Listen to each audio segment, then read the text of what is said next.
These are the type of luminescence. That is maybe thermoluminescence, crystalloluminescence, cathodoluminescence, photoluminescence, radioluminescence.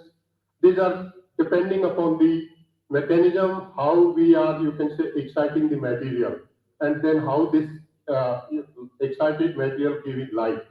So according to that has been, the phenomena has been classified in different, you can say, classes, in different groups. I will miss because of this is very basic. I will come to the, this you may know, that's a firefly in the night. That is a natural luminescence phenomena given by the nature.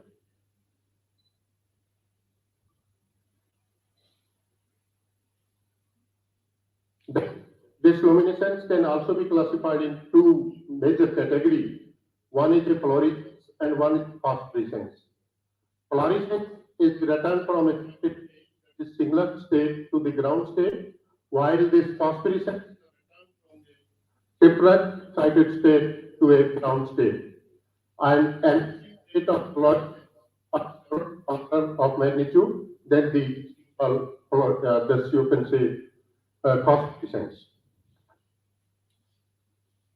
This is the mechanism. As I have mentioned, this fluorescence is taking time, that is 10 to the power minus 10 to 10 9, while this phosphorescence, that is delayed process, that is taking more, slightly more time, that is 10 to the power minus 3 to 10 to.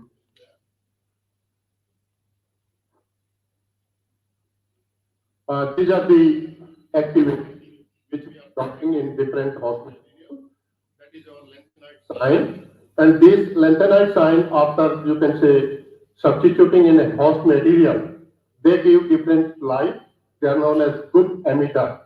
Europium is being used for the red light. Terbium is for green, samarium for orange.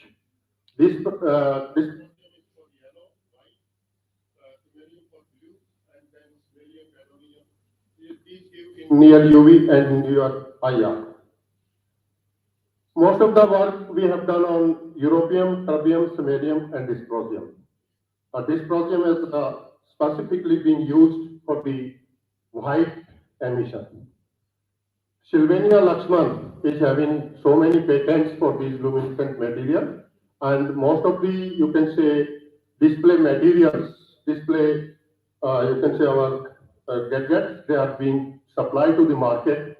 They are from the Sylvania Lakshman. About the history of these luminescent material, which we call as phosphor also. That is, the term phosphor was introduced in early 17th century. In fact, it was a story regarding this stone. That stone is known as Bologian stone, and this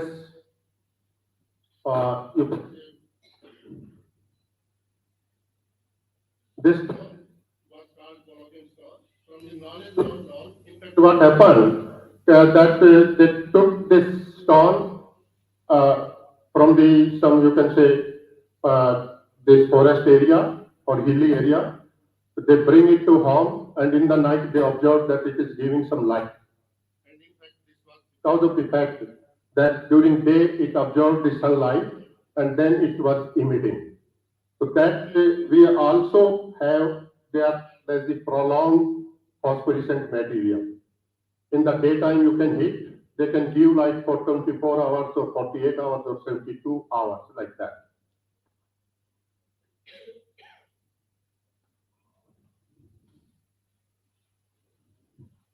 I'm coming on the synthesis of these materials. It's a very simple process. Even a new student of PG or UG can synthesize, but the challenge is how to synthesize this successful luminescent material. Successful means that is the luminescent material which is better than the existing material. That is a very big challenge, and it is not difficult for even a novice to devise and prepare nearly new phosphor, but it is very difficult for even an expert. Even up till now, after having 20 years of synthesis experience, our product also not has been marketed because there are so many, you can say, properties, so many conditions are required so that it can be used for the display process. So this successful nanophosphor that is superior to existing nanophosphor. Nowadays, tremendous research is going on for the synthesis. Specifically, many groups are looking in. To see on Science Direct, you can maybe 10 or 20 papers per week coming on luminescent material from the Chinese researcher. In one group at Tirupati University is working, and in Haryana, we are working on these luminescent. These synthesis conditions require basic, you all know, being you can say science student, being young researcher, the first condition we require, that is clean working condition and pure ingredient. That is very important. Maybe young student can tell me, do you know 4959 chemicals? Have you heard about it? 4959 pure? No. When I was working in South Korea in 2000, the person who was supposed to supply the chemical, he came to me. What type of chemical you require? 49 or 59? 49 means 99.99% pure. And 59 means 99.999% pure. जो chemical आप laboratory में use करते हैं उन पे आपने कभी देखा हो तो अपने यहाँ लिखा होता है more than 98%, 99.939 कुछ रिसर्च में आते हैं, but 49 is very you can say costly और यूनिवर्सिटी सिस्टम में यूज ही नहीं करते. For this we require at least 49 because we have to dock the material at atomic level, and if it is already having some impurity, we will not be able to give the proper light which we are required. So for that we require a very pure ingredient. Then is the accurate proportionality. That is what material we want to synthesize. According to that, we have to mix. Then thorough mixing and reactions at optimum time, optimum temperature that we have to fix by, you can say, experiment doing times and again to get the proper time and proper temperature. Synthesis can be of broadly type. After we come by two approach, one may be the top-down approach, other is bottom-up approach. Means big particle से छोटा है या छोटे से बड़ा करें. That are the two categories.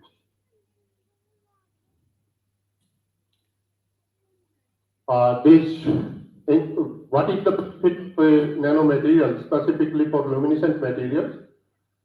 They increase electric at quantum confinement or affects the as reactivity, strength, and electrical characteristics. The size you can see.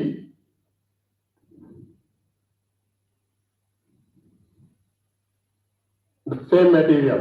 This is only one material. That is your cadmium stellone and zinc sulfide. If it is synthesized into 3 nanometer, it gives bluish white. If it is 4.2, slightly greenish. 4.8 nanometer, it is yellow, and 5.8 nanometer, reddish. Means that is depending upon the nano size, your luminescence color can be changed.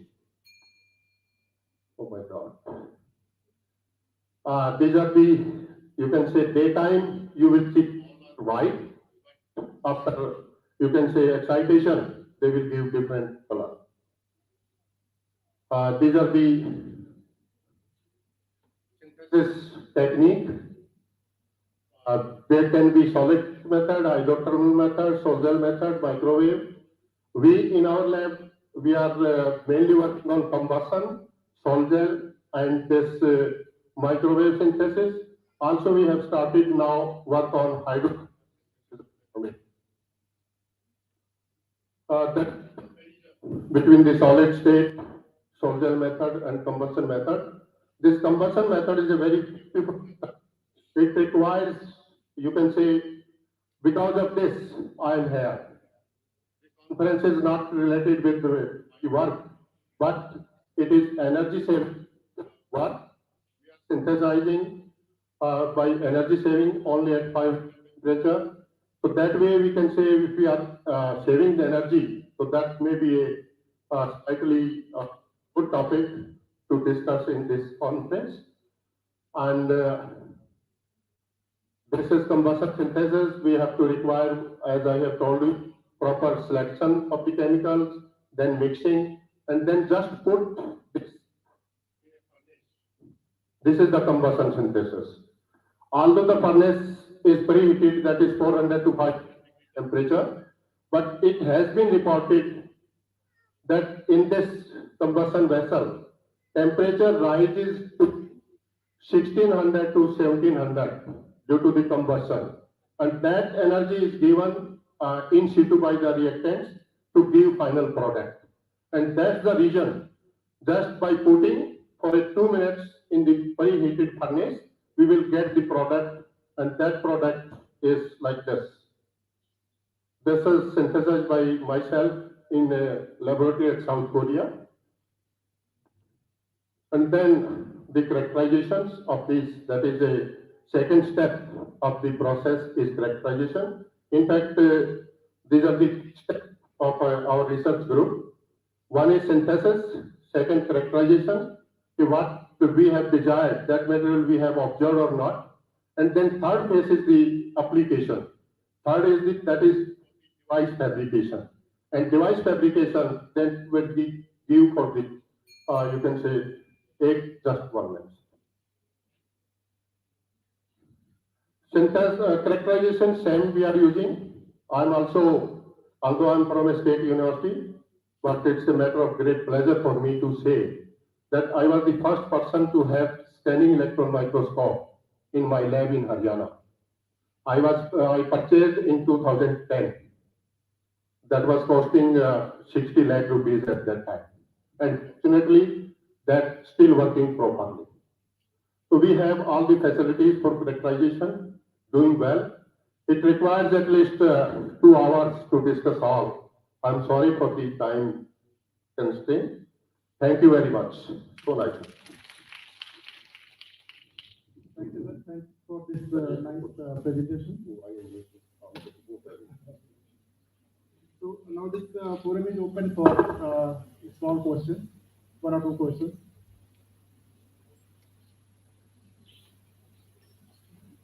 Anyone want to discuss can discuss with me. I'm here. Today also 2 hours. Okay, so if there is no question, let's thank to. Okay. So I would ask Professor Veena Joshi, and from the SRT campus, to present a moment to Professor.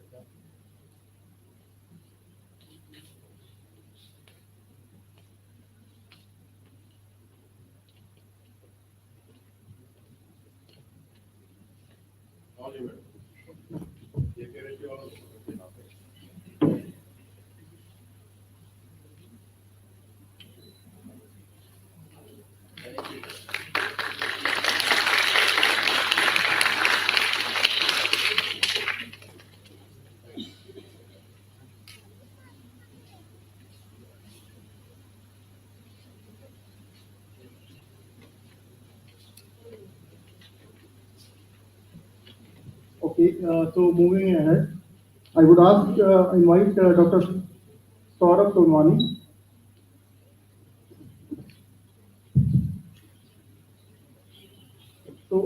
Saurabh did his PhD from the JNU New Delhi and currently working as an assistant professor at the Department of Environmental Studies, University of Delhi. He has vast experience in the field of atmospheric sciences, air pollution, and its impact on environmental health. So he has published more than 30 research publications in various peer-reviewed high-impact journals. He is the chair of ILIT, Early Career Scientist Network from the South Asia and the Middle East region. And I think there is a lot of things. So due to time constraint, I'm inviting Dr. Saurabh to deliver his lecture. First of all, thank you so much, Dr. Dunka and Dr. Srivastava for introduction of mine to the audience. And I am also thankful to organizing committee member to invite me here for my talk. So, directly coming to the topic, my topic of presentation is carbon emissions and response characterization and their association with meteorological parameters during monsoon and non-monsoon season in Delhi. And this work was done in close collaboration with Dr. Pallavi Saxena and Dr. Radha Shukla from Hindu College and CRRI New Delhi. So since many of us already talked about very much about the carbonation aerosol and related things, so I'm not going into that detail, but as a brief, carbonation aerosol are a very important fraction of the particulate matter. If you are considering PM10, then it may constitute or contribute about 10 to 50%, and if you are considering PM2.5, then it may contribute more than that. So basically, these are characterized into two important constituents, that is the elemental carbon and organic carbon. Sometimes elemental carbon can also be considered as black carbon due to its radiative property. And if you are considering why it is important to study carbonaceous aerosol, that is all because of its importance related to the climate change and health impact. So, if you are considering meteorological parameters, then like wind speed, wind direction, precipitation, temperature, relative humidity, so all these parameters are play a very significant role in the variation or variability of the carbonaceous aerosol in the atmosphere. But till now, there are very few studies have been reported, especially in relation to the rain and related their intensity, especially in the South Asian region. So that was one of the focal point of this study. So this present study fulfills the gaps and synchronizes EC and OC interpretation in the rainwater and the PM10 aerosol. So these are some of the objectives to determine the variation of carbonaceous aerosol and their fraction during monsoon and non-monsoonal season, and to interpret morphological variability of aerosol particles at the respective location and identify the relationship of the meteorological parameters with organic and elemental carbon. So this was the study area. As you can see that this is the map of Delhi, and here we have selected two sites. One is the Okla industrial area, and second was the JNU. Okla industrial area is the having a different kind of the industry and having so much of the traffic density also. And if you are considering the JNU, this is the Jawaharlal Nehru University campus area, and this is a closed campus, and more than 3,000 people are residing here, and there can be a variety of the emission activities, but these are very limited emission activities are there. Most of the time, usually there are light motor vehicles are there in the university campus area. Okay. In our material method, we have collected two kinds of the sample. One is the PM10 sample, and another one is the rainwater sample. PM10 was collected weekly basis through the respirable dust assessment, and for rainwater sample, we have collected on the event basis using borosilicate bottle and funnel. Then after the collection of the sample, we did the OCEC analysis through the DRI model 2001 using the thermal desorption method, using the improved protocol.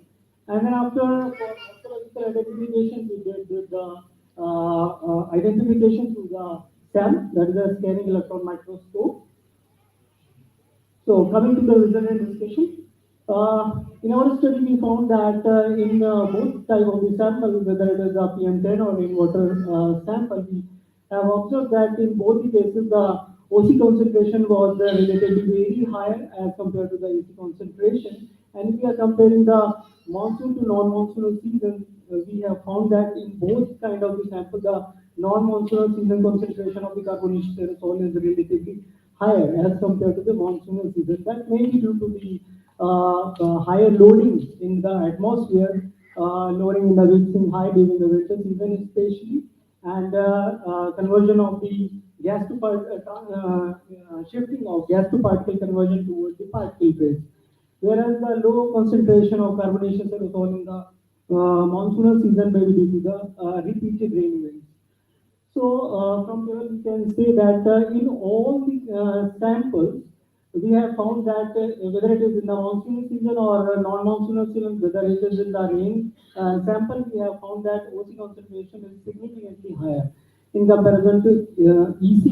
And similarly, in case of the OC fractions, these are also relatively higher in comparison to the other fractions.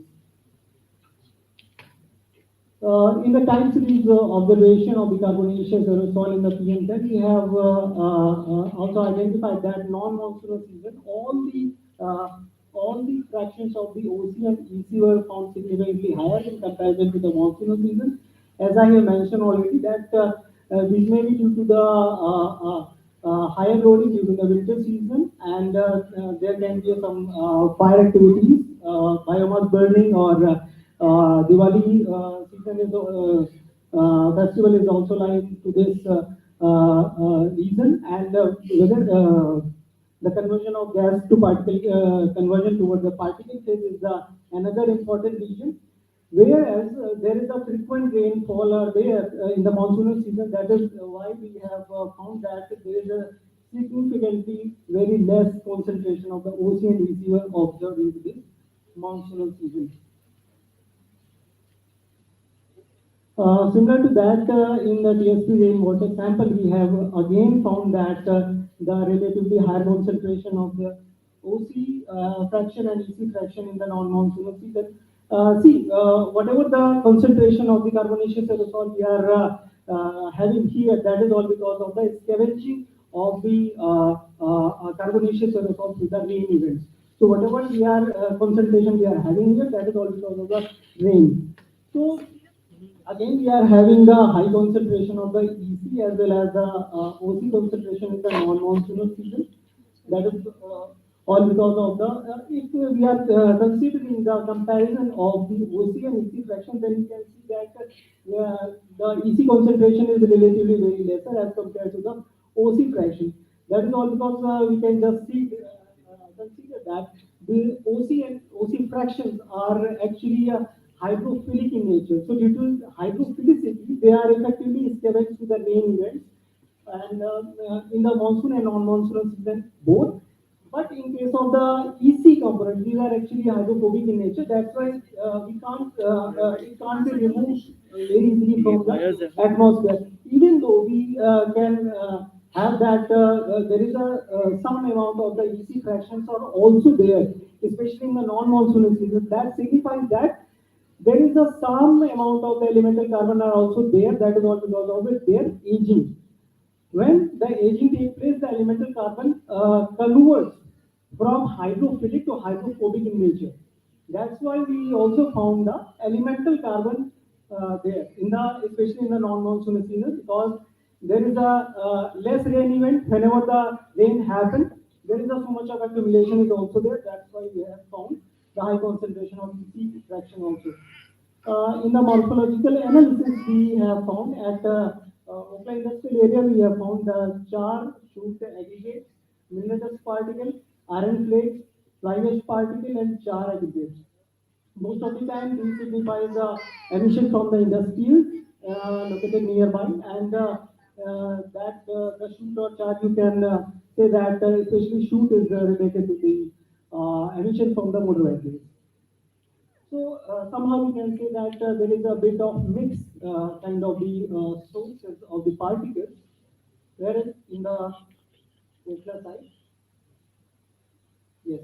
Whereas in case of the genie, we have also found that there is a mixed kind of the particle, like we can see here, there is a freshly injection particle, fly ash particle, clay particles, aged shoot particle, and salt particle. So that is all because of the mixing of the different kind of the polluting sources. So apart from that, we have also identified the relationship of carbonaceous aerosol with different parameters. For example, with the temperature, if we are considering, so we can say that there is a very significant and negatively correlation is between the OC and temperature. So whenever the temperature rises, the OC gets easily volatilized. So due to when the temperature rises, due to volatilization of the organic fraction, they become very lessly associated with the particle phase. So that's why we can, and even though in the temperature condition, again, we can say the things that I have already mentioned, the shifting of gas to particle conversion towards the particle phase, lowering in the mixing it. That's why there is a huge accumulation of the things, the OC in the winter season. There is no as such correlation with the EC, or you can say the weak moderate correlation with EC. And if you are considering the relative humidity with the OC, so there is a moderate correlation with the relative humidity, moderate and positive, and whereas in case of the EC, there is no as such relationship. In case of the windows observation, we have found that most of the time in the monsoonal and non-monsoonal season, we have found that relatively calm winds, especially during the non-monsoonal season. But when we consider the direction, so most of the winds are coming from the west, east, southeast, and south and southeast direction. Whereas in case of the non-monsoonal season, it is mostly coming from the west. South, southeast, and east southeast directions. So these are the three dominant winds at that time. Yes, this is one of the important thing of the study. We have also calculated the wet scavenging ratio for all the fractions of the OC and EC, and we have observed that this is a very interesting result that the scavenging ratio of the OC is very much associated with the rain intensity. As the rain intensity increases, the OC scavenging is also very much affected and it is easily scavenged from the atmosphere. But in case of the EC, it is not as such associated with the rain intensity. But in here you can see that whenever the low rain intensity is there, that might affect the scavenging of the elemental carbon from the atmosphere. That is all because of the presence of the aged EC particle in the atmosphere. Similarly, we have found that the same results with the fractions of the OC and EC. So coming to the summary, so a study showed relatively high OC and EC level in the PM10 and the TSP during the non-monsoonal season than in the monsoon season. Morphological analysis of PM10 showed that fresh and acid particles are enriched particle cluster of sulfate and calcium, potassium and clay particles predominate at the JNU site, and charge particle, iron rich particle, fly ash particle, and mineral dust particle are predominant in the Okhla site. Whereas the morphological, meteorological parameters like wind direction, ambient temperature, percentage humidity, rain intensity play a significant role, affecting the level of the OC as compared to the EC in both the seasons.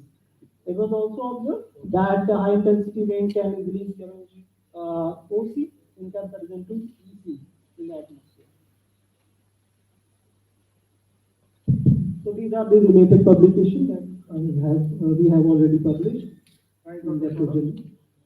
Thank you, and I'm open for any questions. Quick question.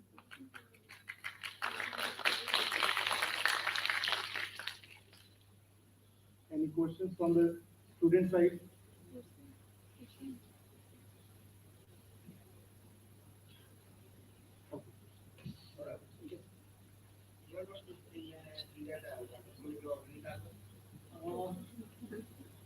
Yes, we did one time, but it is not repeated. Yes, that is also a very interesting. Yes,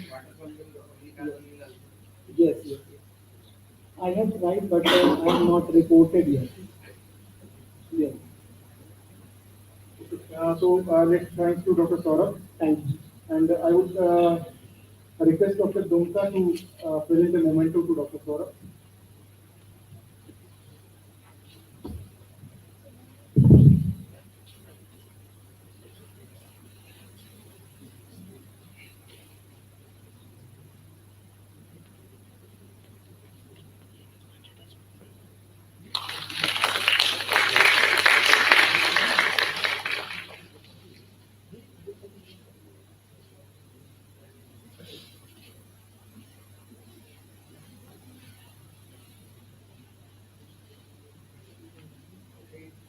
Coming to the next, I would invite Dr. Pallavi Saxena to deliver her talk.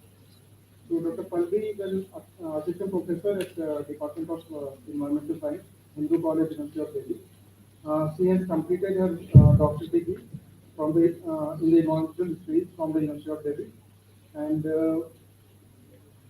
she is currently serving as a state committee member of ILEC UK, and Dr. Saxena also serving as an advisory board member in various journals.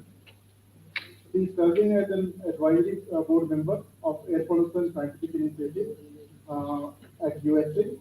And Dr. Saxena is also selected as a representative participant for Future Earth and India, Germany. And with this short introduction, I would invite Dr. Saxena to deliver that. Thank you very much.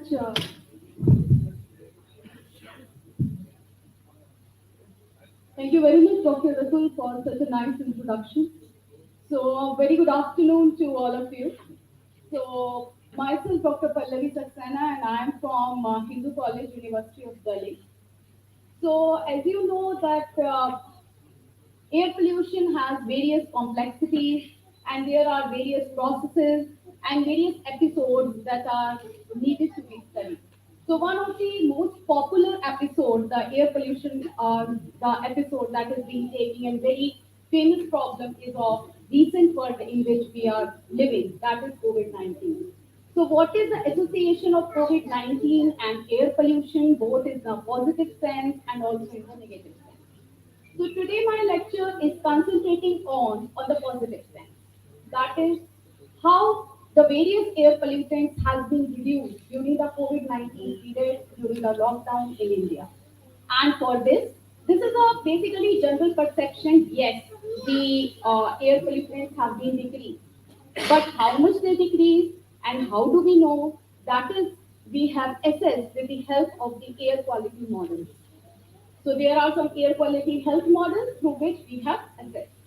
So this study is in collaboration with IIT Kanpur and that has been published in Aerosol and Air Quality Research. So as you know that the air pollution is basically directly or indirectly being responsible for causing the climate change. And if we have taken the example of the fine particulate matter, that is the PM 2.5, then we can say that the PM 2.5 in the atmosphere can act as a transmission vector for transferring the infections from one person to another person. And hence, there are two sides of the coin. That is, what is the relationship of the COVID-19 and air pollution and meteorology? So there are some air pollutants like particulate matter and tropospheric ozone, which tends to increase the COVID-19 cases. But on the other side of the day, that the COVID-19 lockdown tends to decrease the air pollution problem and also short-term global temperature. So in this presentation, though there are many air pollutants, but in this lecture, I am concentrating on particulate matter. So particulate matter actually has a very important role during the COVID-19. So basically, as I told you that the particulate matter acts as a transmission vector. So whenever the ACE2 is actually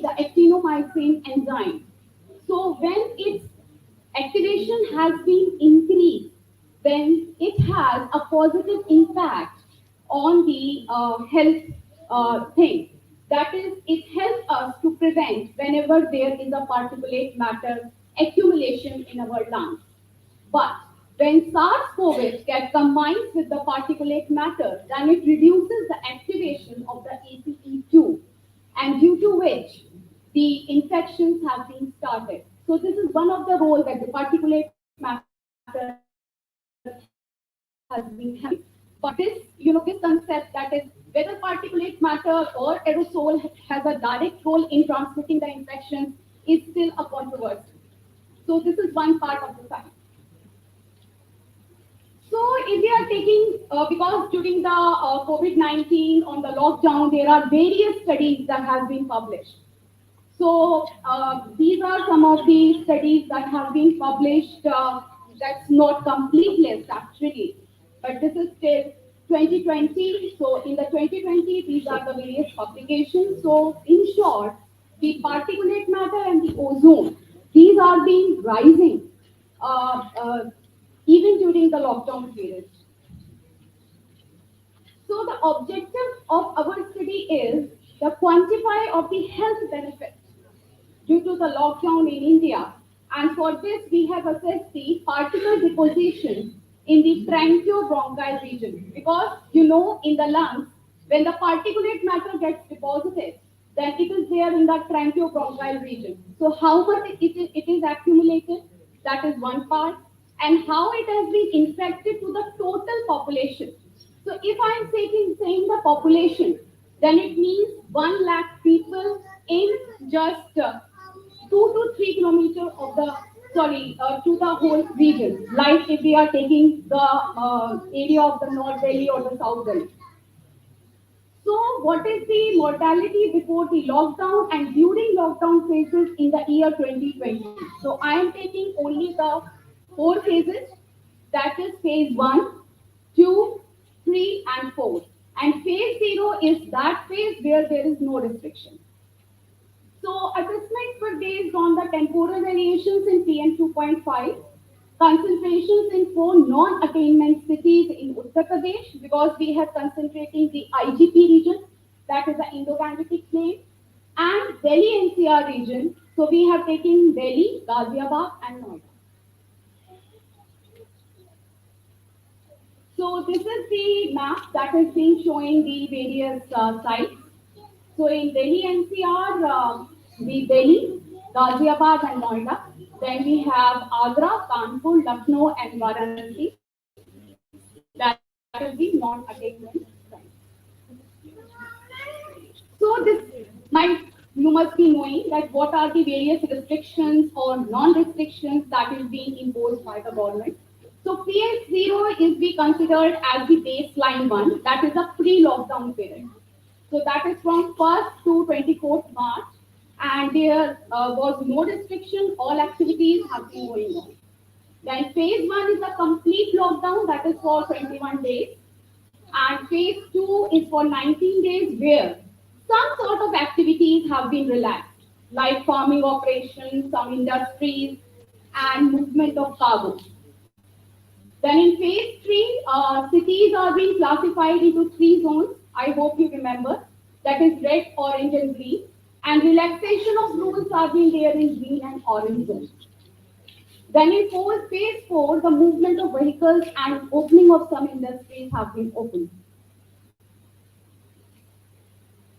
Because it is a very, tedious job and real-time data analysis has been required. So we have decided to collect the secondary data because we need ample of data for the assessment of the models. So we have taken the data for Central Pollution Control Board of these sites of PM2.5 for 24 hours in 2019 and 2020. And we have done the health benefit quantification by AAQ plus and MPPT model. So AAQ plus model is basically when you have to assess the amount of the particulate matter that is being there, what is the reduction in the particulate matter in a particular population, what is the change in the mortality. And MPPT model is multiple path particle dosimetry. So this NPPT model is basically used to tell you that what is the amount of the particulate matter that is being deposited in the tracheobronchial region. So this is the significance of these models. Yes, so if we go to the results, then we go by px by p naught ratio. So px is basically the concentration of the particulate matter, that is PM 2.5 in phase 1, 2 and 3.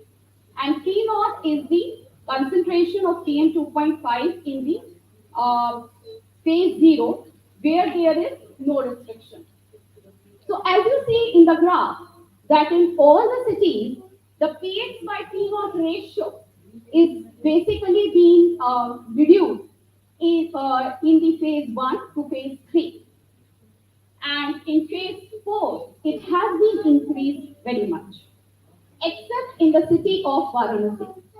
In the city of Varanasi, the px by p naught ratio is become very much effective during the phase 2, because during the phase 2 restrictions are very much, released in the phase 2 for the ghat pujas, for the ceremonies, and for the rituals. So they have been open.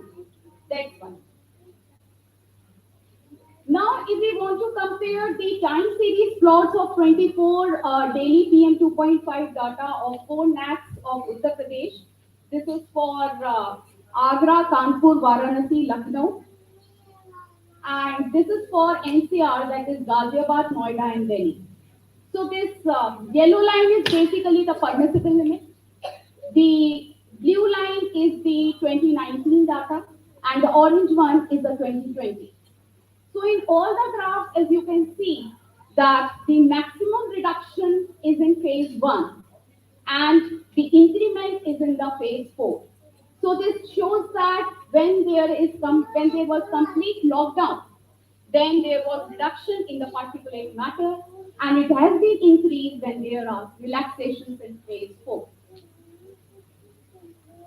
Now we go to the health assessment, that is the main part of the study. So this is the result which comes out after the application of AAC model. So this is the percent reduction in the tracheobronchial particle deposition during the lockdown as compared with the pre-lockdown. So as you can see that in all the cities, basically the NACs and also the Delhi NCR, the main significant thing has been shown in the reduction of the PM 2.5 is during phase 1 to phase 3. But interesting results have been shown of Delhi as well as Agra. So that has been increased during phase 4 as compared to the other cities. Because in Delhi and Agra, the industries are more and the vehicle movements are more as compared to the other cities. So that is the observation that we have assessed. Now, if we have taken the number of deaths prevented, 1 lakh persons due to air pollution reduction during the different phases of lockdown as compared to pre-lockdown period. So in these lockdown periods, the maximum benefited city is Ghaziabad, and then followed by the Agra and the Delhi is during the phase 1, and phase 2 is obviously by Varanasi, because in the Varanasi during phase 2, the ghat pujas and rituals have been closed, and that is the main reason for the emission of the particulate matter.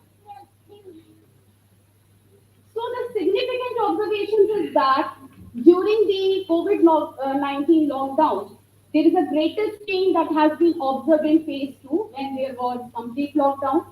And the Delhi NCR has exhibited a decline of approximately 58.5% as compared to 2019.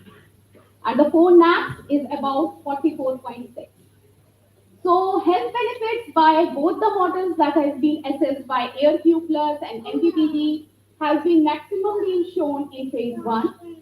And it has also been calculated that a reduction in mortality of 8.01, that is per 1 lakh people, was observed in Ghaziabad during phase 1, as compared with the pre-lockdown period. So compared with the pre-lockdown period, that is the phase 0, particle deposition in the tracheobronchial region was reduced by an average of 30.14%. So this outcome can become from the formula. Actually, these are the mathematical formulas that are being involved in NTPD and AFU plus, from where we calculated, with a corresponding mortality reduction of 29.85 per 1 lakh person. So for the future recommendations, I can say that the short-term lockdowns can act as a proxy act as a mitigation for the policymakers in formulation the science-based decisions which assess the issue and risk and issuing early warning and contribute to raising general public awareness. So the home messages that you can take, that in the transport sector we can improve the INN system and can accelerate the penetration of the electric buses. If we go to industry, then we can shift all industries in NCR to NG, and industries using existing fuels must report real-time emissions to State Pollution Control Board. If we go to residential, then double cylinders should be provided with each PMUY connection. And in thermal power stations, we can have the sustainable technology we can use that can convert the agricultural residue plants into some fuels.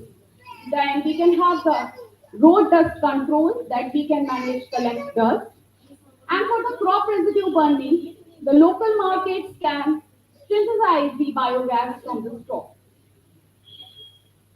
So I would like to pay the sincere thanks to my colleagues, Dr. Anubha Goel from IIT Kanpur, Dr. Saurabh Sonwani, and Dr. Anuradha Shukla and Anu Srivastava, and my student team. So above all, the mitigation thing is very important, and I would say that apart from this, the main thing is we can implement the nature-based policies. So that's not there in the presentation actually, but when Dr. Suresh has, raised the point that mitigation is very important. So if I talk about mitigation, then actually I'm working on the NBS part that is missing in India, that is nature-based solutions. So if we take the nature-based solutions, then we can take some plant species. So I have identified some of the plant species. If you plant on the highways and also in the corridors, then they can purify the amount of ozone, amount of benzene, and some part of particulate matter. And our team has also been identified that if you plant, suppose one plant in the room, then how much it can purify the air. And this report has been recently been published in KCI, that is a Katowice committee. So if you open the website of UNFCCC, then I think 1 week ago, my collaboration is with York University and with Central Lakeshire University. So we have published a report in which I have given the suggestion from India that nature-based solutions can be a cost-effective measure to mitigate the air pollution. Thank you very much.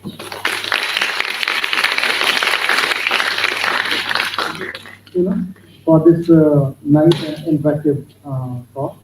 So the session is open for few questions. Yes.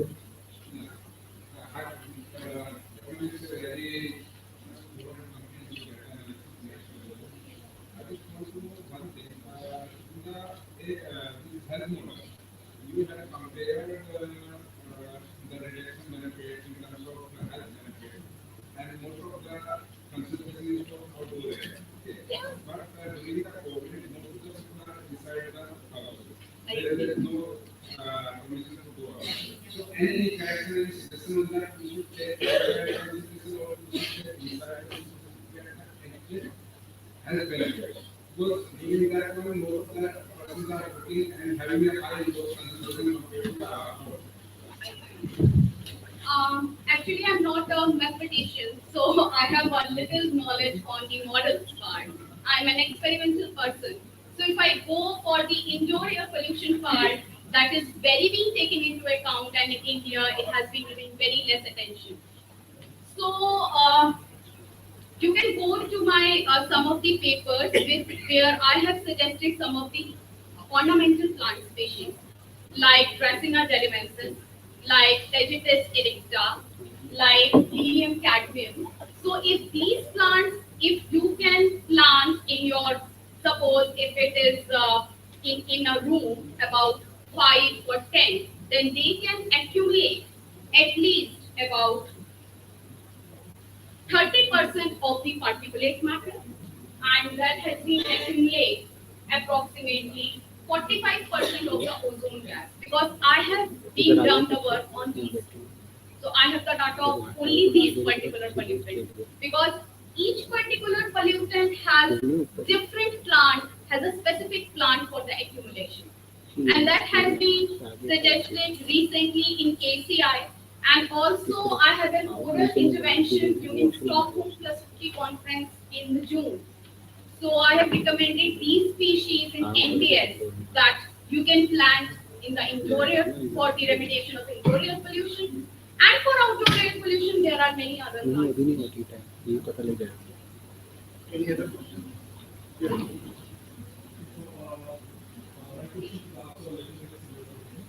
I understand that mortality rate of the very around 8%. 8.01. So, is that just is it just a statistical fluctuation?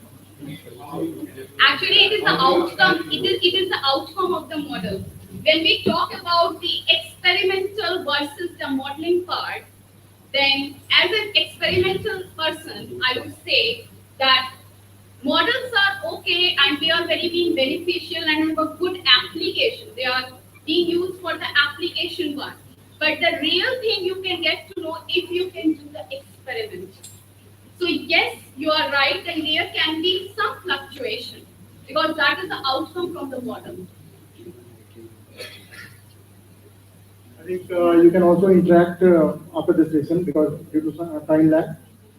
I'm very much thankful to Dr. Saxena.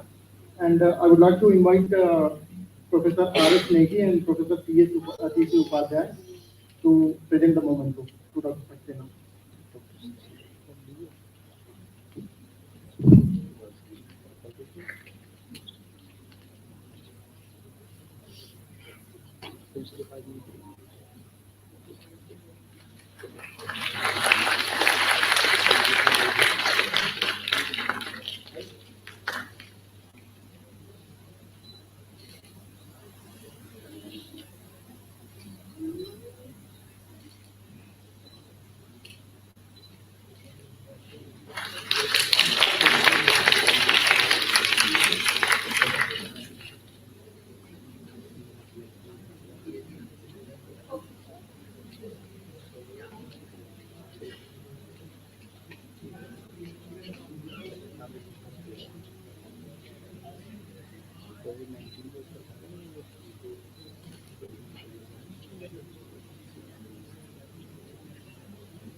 So we can now move for the oral session.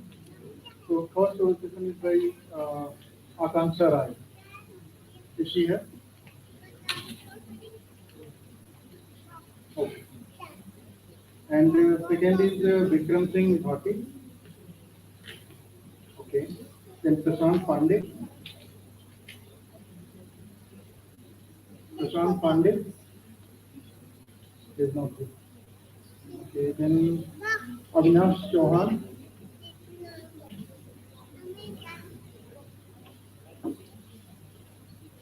Jafar Hussain. Okay. We will see soon. So let's start with Akanksha Rai.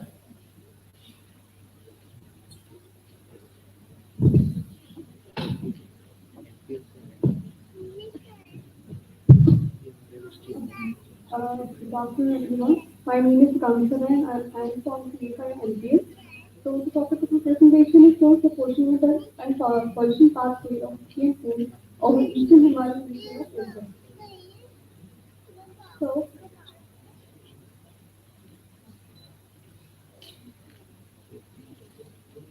we-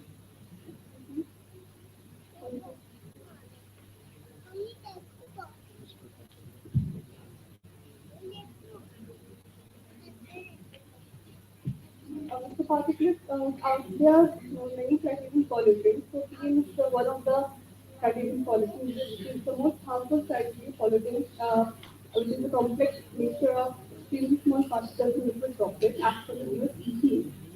PM pollution consists of different material that is dust, smoke, soot, which directly emits into the water, natural and ecogenic means.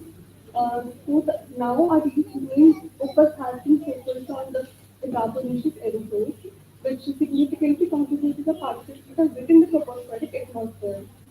Carbonaceous mainly consists of the organic carbon, which produces the primary and secondary emissions. Elementary carbon that is derived from the combustion processes. Water-soluble organic carbon which can occur via photochemical reactions within the atmosphere of VOC and act as a CCl cloud condensation nuclei which can be originated from the magma and anthropogenic activity sources. They can be these different types of natural sources can emit by forest fire, dust from volcanic particles, and so some anthropogenic sources can be construction activity, so and biomass burning, fossil fuel burning, and crop rotation burning, industry, chemical pollution, etc. And particle matter may comprise of the primary and the secondary components. So the motivation of the study has the team is considered as the key pollution with the negative impact on the atmosphere, which affects the air quality, visibility, human health, snow degrowth, and precipitation. Also alter the earth radiation budget, which influence the global climate. And as per the ICI mode, they reported that approximately 20% of the aerosols are the absorbing aerosols which are present in the Himalayan region, which accelerates the glacier melting. So to address the air pollution in Himalayan region, it is essential to understand not only which harmful pollutants exist at what concentration, but also where they come from and how they reach the region. So, my study site is Darjeeling site, which is the eastern Himalayan region of India. So the methodology part comes with the sampling, 24-hour sampling from August to 2018 to July 2019, which was part of the dust sample. And chemical characterization was done for collected samples for OC, EC, water soluble organic carbon, iron, phase, and use okay. And further, the enrichment factor was calculated to identify, to understand the origin of the elements, whether they come from the structure, anthropogenic, or industrial. Then the PC model was used to identify the sources contributing to PM concentration using the respective model. And then the statistical analysis was used to identify the possible source region or the transport pathway that are approaching the downstream site.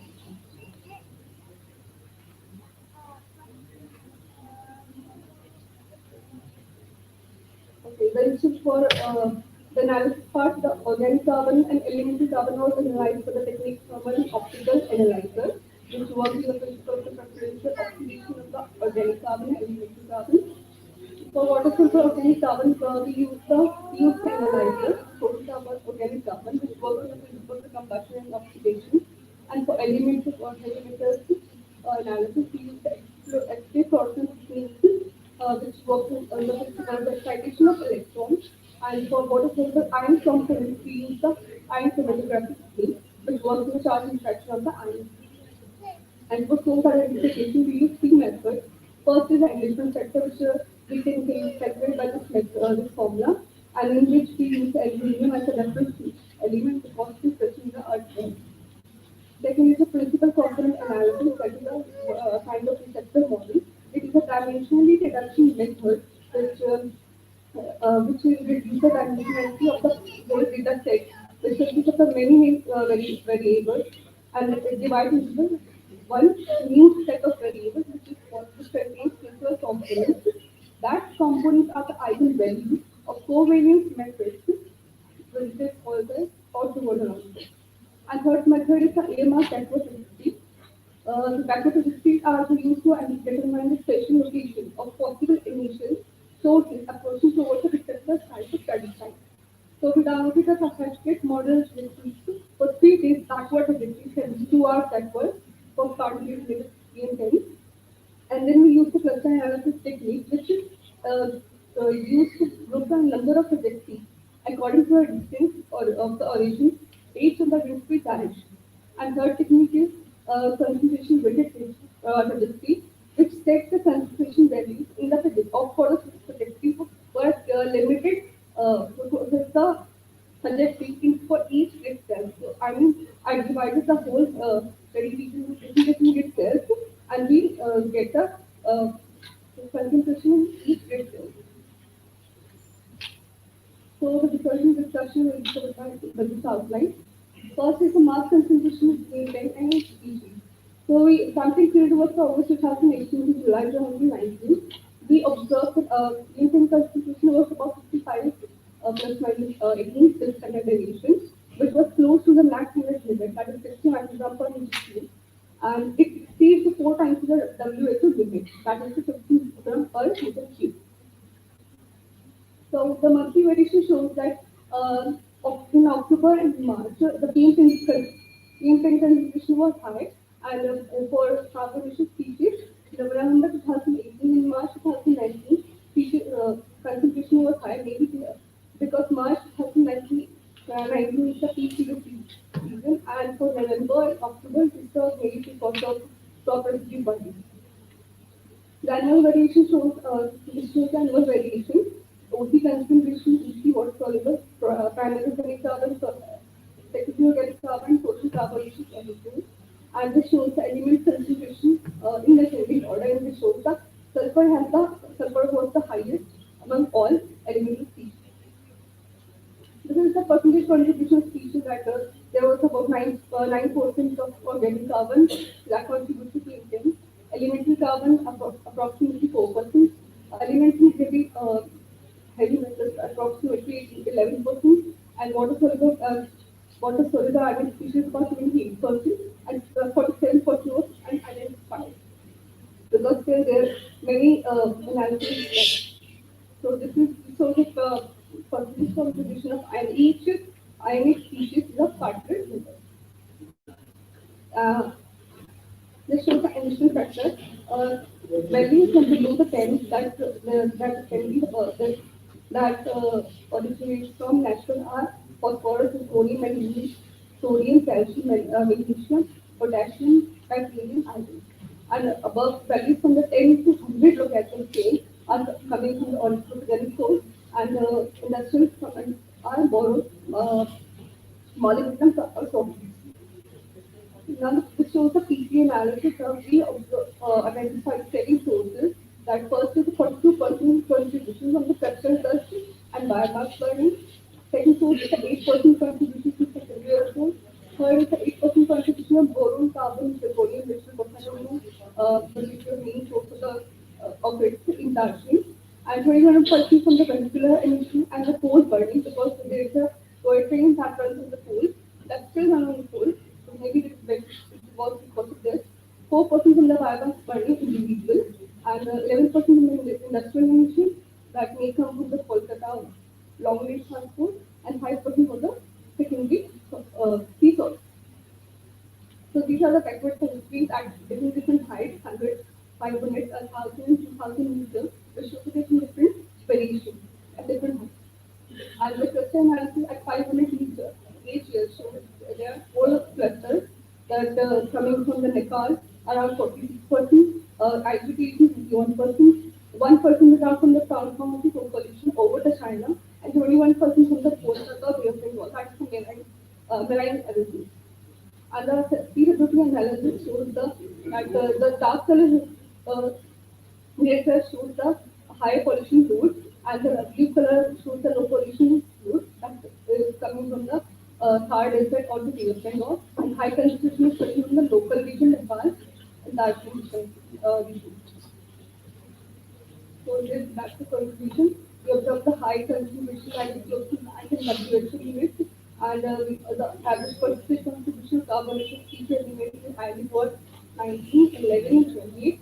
Sulfur was highest among all the elements and we calculated that emission sector which depicts the custom national and industrial sources. PC about identified the 7 sources and we we observed the different regions that the pollution are coming from the Nepal, ICT and transboundary pollution. Okay, thanks, Kanchan. So we can have one quick question. Okay, if there is no question, I'll thank for your talk. And I will invite the next speaker, Mr. Vikram Bhati.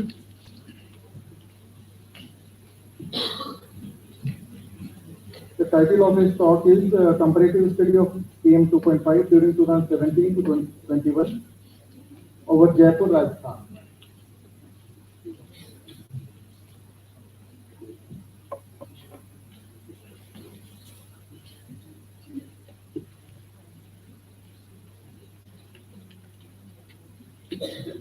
Hello. Please conclude your talk within 10 minutes. Yes.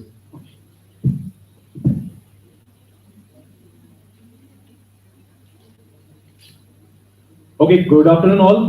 My name is Vikram Singh Bhati. I am from Sangam University, Bhilwara.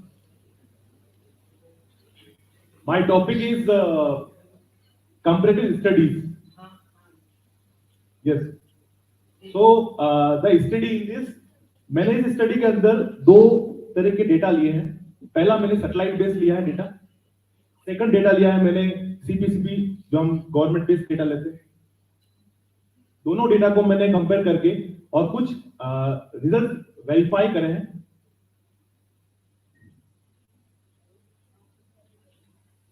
जैसा कि आप देख रहे हैं कि like PM 2.5 और इसके अंदर जो हमारा जिसका मीन बनता है, मीन, मैक्सिमम, इसका डेविएशन, स्क्यूनेस, क्यूरियोसिटी, ये जो पूरा मॉडल इसके अंदर जो हमने स्टडी करी थी, स्टडी के अंदर हमने ये फाइंड आउट किया कि सीपीसीबी जो हमारा डेटा है उसका वेरिएशन कुछ ज्यादा आ रहा है. जस्ट लाइक अगर हम देखें सीपीसीबी डेटा तो यहां पर हमारा जो 51.24 ये हमारे पास में यहाँ पर एज ए मीन वेरिएशन ज्यादा आ रहा है. और अगर हम इसकी स्क्यूनेस देखें तो ये स्क्यूनेस जो हमारे पास में पॉजिटिव आ रही है. पॉजिटिव स्क्यूनेस हमारे पास में जो हमारा जो सैटेलाइट बेस्ड सिस्टम है एंड हमारे पास में जो सीपीसीबी डेटा है उन दोनों का हमारे पास में रिजल्ट पॉजिटिव आ रहा है. और अगर हम यहाँ बात करें क्यूरियोसिटी की तो क्यूरियोसिटी हमारे पास में वी हैव 3.31. यहाँ पर हमारे पास में अगर सैटेलाइट बेस्ड स्टडी को देखें तो सैटेलाइट बेस्ड स्टडी के अंदर जो हमारे पास में क्यूरियोसिटी पॉजिटिव आ रही है और हमारे पास में जो सीपीसीबी जो डेटा है इसके अंदर क्यूरियोसिटी आ रही है हमारे पास में ये माइनस नेगेटिव आ रही है. तो हमारे पास में जो सैटेलाइट बेस्ड डेटा होता है उसको हम जो फाइंड आउट करते हैं, एनालिसिस करते हैं, उसके अंदर जो चेंजेस आते हैं, क्योंकि ये हमारे पास में पॉजिटिव क्यूरियोसिटी दिखा रहा है और हमारे पास में नेगेटिव क्यूरियोसिटी हमारे पास में एक तरह का फ्लैट क्यूरियोसिटी होता है. इसमें पार्टिकल्स जो होते हैं बहुत ही पर्टिकुलर रेंज पर होते हैं, बहुत ही पास होते हैं, बहुत फ्लैट होते हैं. तो वहां पर हम फाइंड आउट करते हैं तो क्यूरियोसिटी हमारे पास में नेगेटिव आ रही है. ये हमारे पास में, क्योंकि ये जो मेरा पूरा जो स्टडी है PM 2.5 का, ये 5 ईयर का स्टडी है 2017 से लगाकर 2021. और इस स्टडी के अंदर हम लोग फाइंड आउट करते हैं कि लाइक जो हमारा जो इसका जो लॉकडाउन पीरियड है, जैसा कि सेक्शन में हमने कहा था कि PM 2.5 का जो वैल्यू है वो लॉकडाउन पीरियड में काफी डाउन गया. So this is the factor.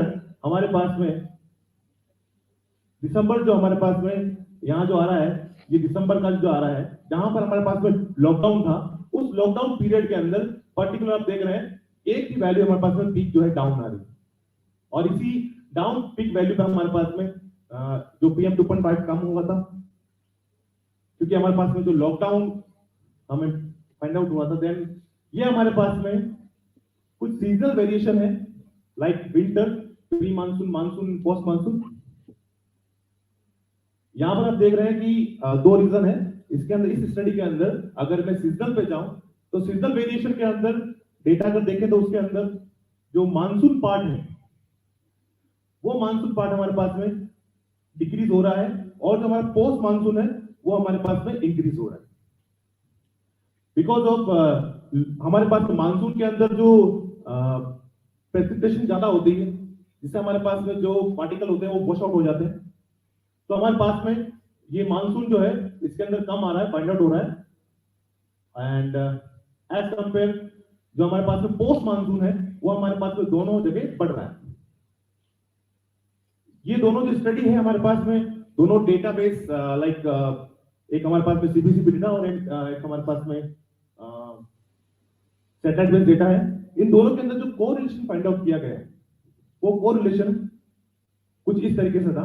इसमें देखेंगे कि कोरिलेशन के अंदर जो हमारे पास में हमने आर वैल्यू फाइंड आउट करी, वो आर वैल्यू की जो वैल्यू है 0.7 के अप्रोक्स आई, जो कि एक गुड रिलेशन बताती है।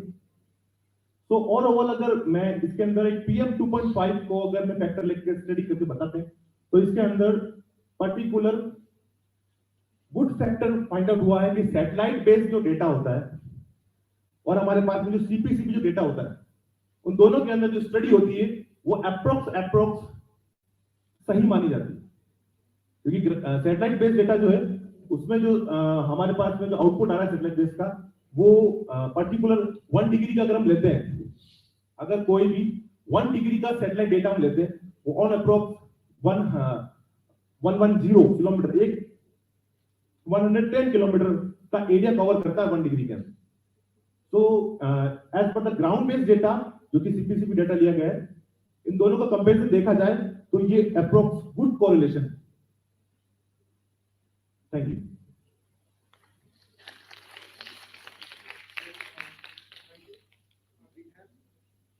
We can have some one or two questions.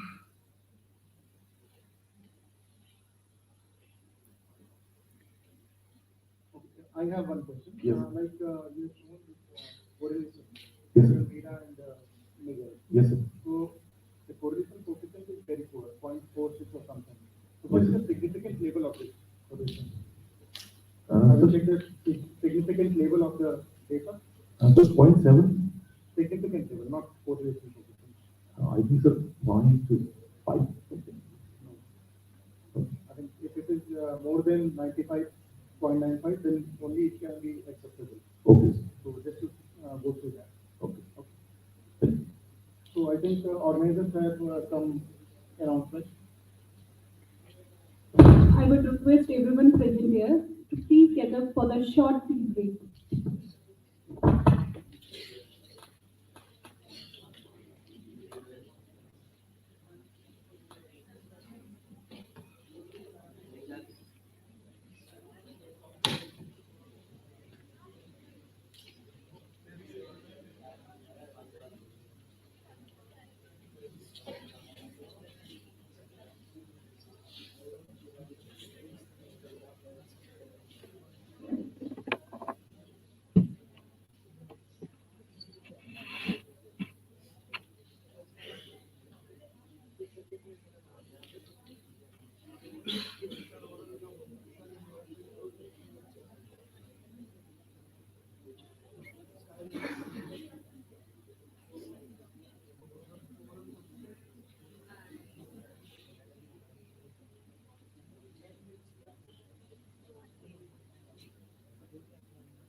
Poster presentation के लिए ऊपर कॉरिडोर में चले जाइए जिनके पोस्टर प्रेजेंटेशन जा रहे हैं, ठीक है।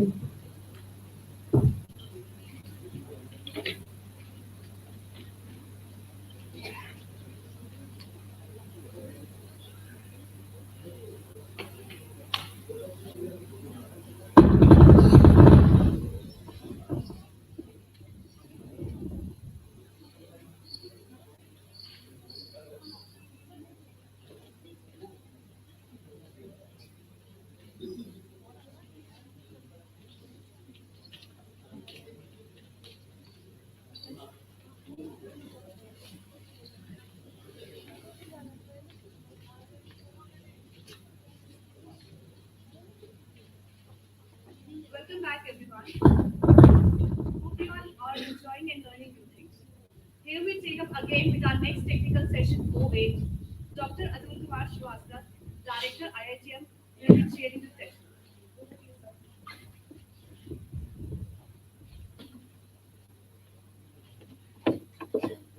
Welcome back.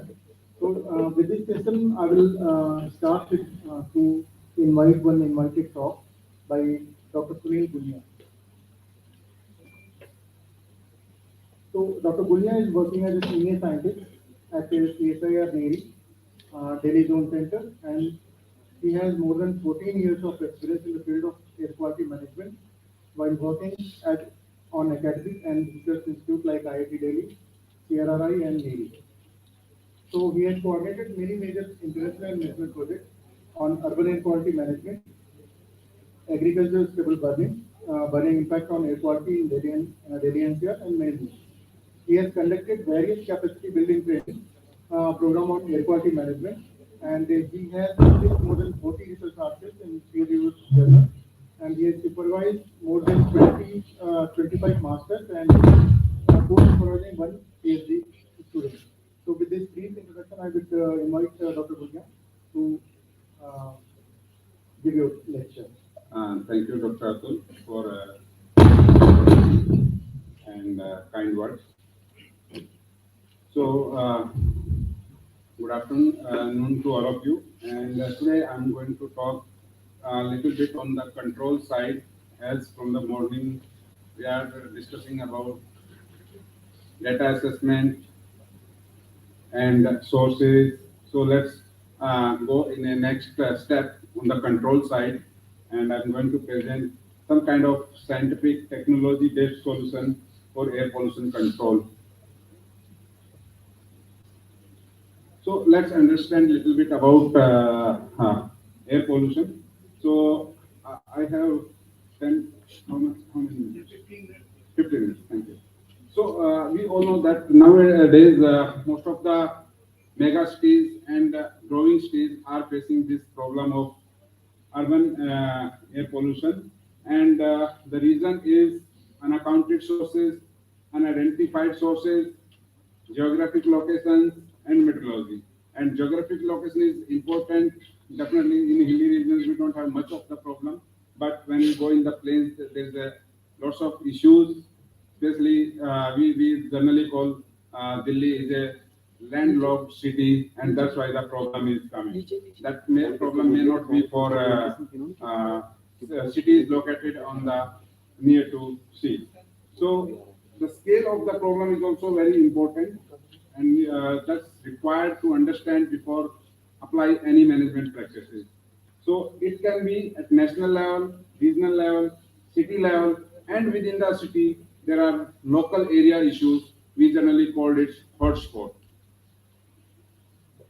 Along with that understanding of the scale, we need to be understand its variations within the city, and every source have a unique features which need to be understand, and understanding of that will create a base of designing the control actions. So if you talk about the motorized traffic, it has a unique features of diurnal variations. It's very less in during the night time, but very high during the morning and evening peak hours. Industries, location specific. It's not distributed throughout the city. Only a certain pockets have that kind of emissions. Domestic, homogeneously throughout the city, more or less, having a diurnal pattern again. only during the cooking times for breakfast, lunch, and dinner. Open biomass burning, it's one of the major source nowadays, but there is no proper accounting of that source. It's a fugitive emission, and as per the government, it's completely banned in Delhi NCR. But if you see on the roads, there are lots of open burning. You will find that.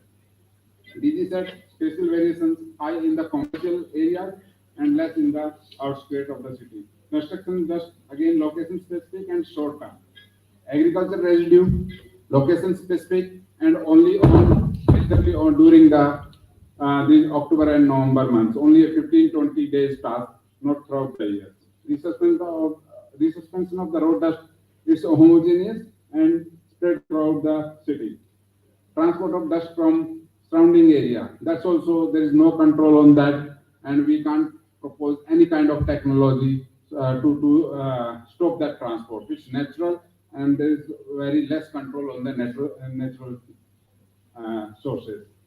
So as I'm focusing and narrow down my topic on the urban or local hotspot, and you can see that the pictures of the Times of India somewhere in this one, a highly polluted stations and a least polluted station are only 2 kilometers away to each other. That shows that within the city there are high level of variation in the level of pollution. And if we think that if stubble burning is really creating a problem, so it should be throughout the whole Delhi city that problem, but there is a variation. So along with the outside sources, we have used sources within the city that need to be controlled. So considering that, we have done some kind of analysis of all 38 stations in the city and identified some of the hotspots based on the frequency of accidents of the National Ambient Air Quality Standard, scale of accidents, and consistency in the accidents. So by all that things we have done and identify some of the hotspots. So now, once you have identified sources, now you need to think how we can control that hotspot, air pollution at that hotspot, and try to make it as a non-hotspot. So generally, when we talk about the control aspect, there's only four stages where we can control any kind of source, either at fuel or raw material. Either we can use a clean fuel or a better raw material which have less impurity. Process and reactions, by improving the process and combustion process, we can reduce or minimize the emissions. Exhaust and stack, we can put some kind of devices on the chimney or vehicular exhaust like diesel particulate filters, and we can reduce somewhere that. Then removal from the air. That's also one of the topic nowadays discussing by most of the experts and regulators, also implementing some of the technology on the ground. So today's talk I'm going to discuss only on this component of the control.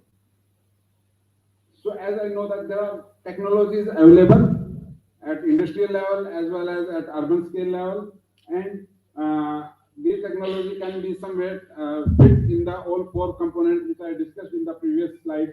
You can see that.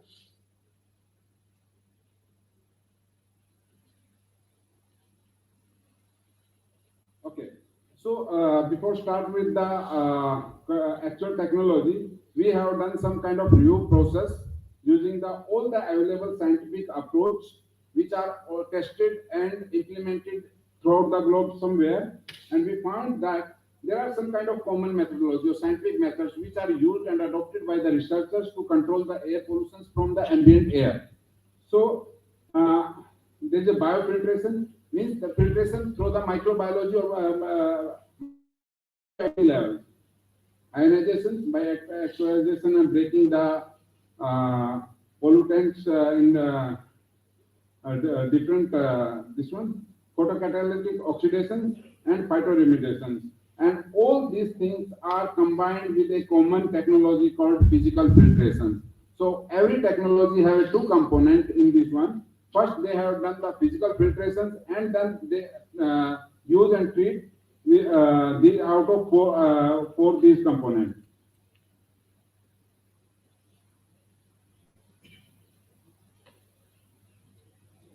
Okay, so based on that, we have done some kind of review, and we found that what are the available technology present in this throughout the world in different cities, and we found that how they are specific for a particular pollutant, and they have a size, indifference, and efficiency. Also, you can say that some have claimed up to 99.7%. 10 million. Some of the data are from the website of the manufacturer, and some there is no particular study available on the research point of view. So in this list, we have added one more technology we called YU. It's a wind augmentation purifying unit which developed by CSR NERI in last 2 years and tested at one of the locations in Mumbai and 2 locations in Delhi in last 2 years. Okay, so this is the pictures of different technology which is implemented. This is the technology of this biofilm. It is implemented in Newcastle University, UK. This is the smoke tower, famous. This is located in Lajpat Nagar market area. This is one of, again, a smoke tower is located in Connaught Place. These are the other technology. These are more beautiful, more lucrative. These are not from India. These are from outside India. So all these kind of efforts has been done by researchers in the past to test the technology at pilot scale. In the similar fashion, we have also tried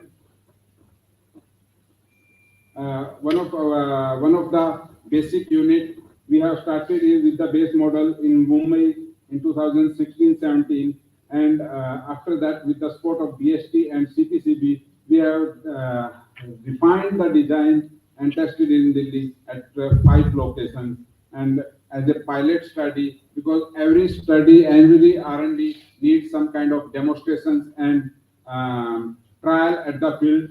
So I'm going to present some of the part of that technology here.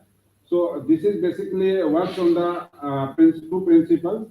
One is physical filtration, and then that it's a physical filtration called non-woven fabric filter, which are reusable, washable, because every technology need a cost-effective way. So we have used this kind of filter which can be replaced again and again. After that, there is a UV lamp and activated carbon coated with some catalyst so that the VOC can be converted into this H2O and CO2. So the device is basically the dimensions is showing, and it's a small scale, only a small size of 6 feet, and required a minimum 2 by 2 feet or 3 by 3 feet area at the ground. Generally, the objective of this device is to place it near to the highly concentrated area like traffic intersections, where lots of congestion is there due to the idling of traffic and idling, and that's why we put its inlet as a height of 1.15 meter from the ground, and that's why so that we can at least capture the polluted air from that and release some kind of less polluted air. So this is the process we have adopted. We have selected the site with the consultation of CPCB and traffic police, installed the device, operated it only 15 hours, not throughout the day, because in the night times the traffic concentration, traffic movement is very less. So we have covered morning and evening peak traffic hours, and that's why I said that the understanding of variability is very important. Then we did a filter change on the manual or weekly basis, and then we have did some kind of particle size distributions, chemical characterization, and efficiency we have tested through this one. These are the pictorial view of the traffic site we have located, and you can see that the traffic congestion at these locations. So in operation of 54 unit in 5 to 6 months, we have solved or collected 34.1 kg of fine particulate matters. It's PM1, PM2.5, and PM10. That's cumulative of the dust we have collected, and we found that the collection rate is higher in post-monsoon and winter season compared to summer. Definitely more is the concentration of particulate in the ambient air, more will be the collection. And you can see that this is a fresh filter, unexposed filter, and the dark color is showing the same filter with the exposed dust. And the black color clearly shows that it's a more or less elemental carbon, and that one which is coming from the combustion process. So again, there is one question always: what is the time required? Sure, sir. What is the time required to change the filter? So we done some kind of pressure loss analysis, and we found that every 3 days there is a 50% reduction in the pressure drop, and we set that as a cutoff point to change the filter. And this cutoff is again 5 days during the summer period. So after that, we have done some kind of correlations with the ambient air quality station at ITO and Anand Vihar, that's most polluted location in Delhi. And we found that the rate of change, rate of collection by a device is correlating well with the PM10 and PM2.5 concentration at the ambient stations. So if I talk about the efficiency, it is very well in between the 34 to 49%. It's for PM10 and comparatively less for PM2.5 because the finer particles pass away from the filters. Then that's only the learning that we need to be refine and change the filter specification again. There's one more question, that is the zone of influence of such kind of device. So a trial we have done with the force reading, and we found that at different distance from the device, the efficiency is reducing, and that's we have done that. So this is more or less the summary of the device, and you can see that it can be maybe not more suitable for ambient air, but now this is the, you can say it's a big hall, and if it's congested with the full of the full capacity, then such kind of device is very well in the confined area of large mall, auditoriums, and underground metro stations. There are many in Delhi. So such kind of suggestions we can be implement and suggest to the government. And recently, NGT also ordered to CPCB to give a direction for preparing of the indoor air quality standards for public space. So that's from my side. These are some of the suggestions we need to be adopted by learning from the developed country to improve the air quality at urban hotspots. Thank you, sir. Thank you, Dr. Gulliam, for such a nice talk. So we can have one or two questions. Yes, please. So thank you so much for your interesting talk. I have a couple of questions. First, is the value is for particulate matter or it is can be something for other vehicles also? It is, yes, it is for only particulate matter and VOCs. So this design is only for two. But in Delhi, due to some monitoring and all, we have tested it only for particulate matter, PM2.5 and PM10. That's demonstration only done for these pollutants. So we can remove VOC also. Yes, there is a photocatalytic oxidation is there. We have activated carbon coated with titanium oxide and zinc oxide, and there is a UV lamp in the device which act as a catalyst and provide energy to break down the VOCs into smaller, less harmful components. But that is not tested. But that test has been done in the experiment in the lab in a room size chamber of 30 meter cube.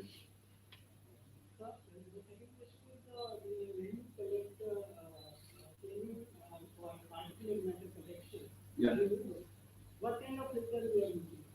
It's a non-oven fabric filter. Non-oven fabric filter that is equal to Euro 3 specification, And this filter is a sandwich of the known material between two polythene sheets, and it has been tested and it is available in the market also, that it has such a kind of pore size. It has a good efficiency for remove PM10 and 2.5, and that material is easily washable and can be reused. But there is a certain time limit, because after sometimes so many of washing and all, it lose the pore size, and then we have to completely replace the filters. Yes, Any please. other question? Yeah. Yes. It was a great presentation, Thank and you. congratulations for the bio device. Sir, I have one small question, that you use the activated carbon as a filter. आगे बोलिए. Uh, and you take the removal of volatile organic compounds. Yeah. But what the carbon has more or less a nanopore size less than 2 nanometer, more or less. Yeah. So it's under the microporous structure. So what the issue is, the kinetic diameter for VOCs might be some, it create an issue or not, or it show a good efficiency. Okay, maybe you are right, but let me clarify this. So there are two filters in there. One filter is known fabric filter, that is specially for particulate matter, and there is one separate filter. It's a granular size activated carbon, that only to provide the surface area. Because the activated carbon have a more surface area, and the main role is the catalyst, which is coated on the activated carbon. For the degradation. Yes, yes. Fine. Catalytic oxidation. Yes. So let us thanks to Dr. Punya. So I would request Dr. Tushar Kanduri and Dr. Alok Sagar Gautam to present a memento to Dr. Punya.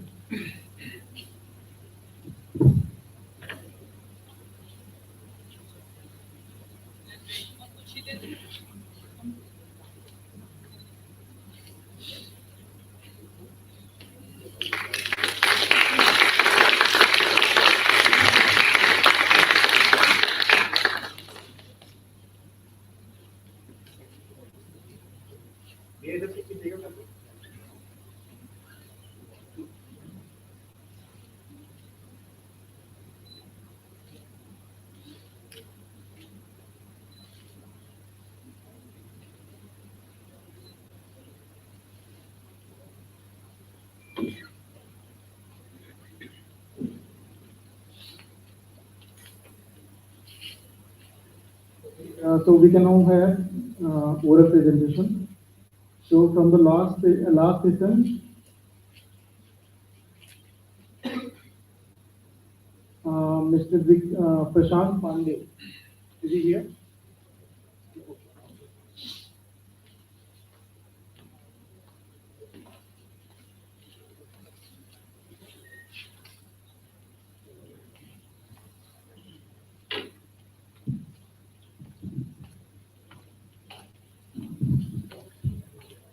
Mr. Prashant, you have 8 minutes plus 2 minutes. 8 minutes of presentation and 2 minutes.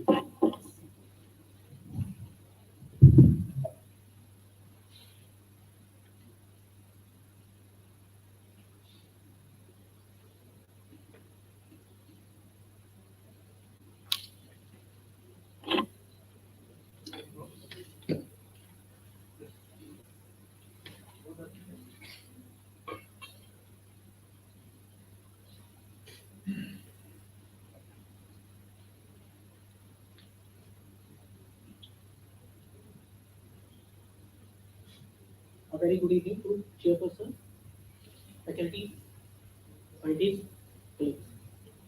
I am Prashant Pandey. I am working as a technical consultant here in Uttarakhand Pollution Control Board. We have a very short of time, so I will highlight what work we are going through under National Clean Air Program. Just in the last minute, I congratulate to doctor that we have made a bio device, and you should you have gone through a movie and just like a advertisement of the movie. So I will go through the quickly. My topic is to present the synthesis and the application of activated carbon from the various sources to develop such type of filters that could reduce the concentration of CO2. We are well known any physical, chemical, biological change in bacteria concentration is a pollution. If it works for the air, so we call air pollution. Doesn't matter. The human population is the biggest pollution in the world. We only talk about water and air, but when you sit in a room and think, we find that population is the biggest pollution.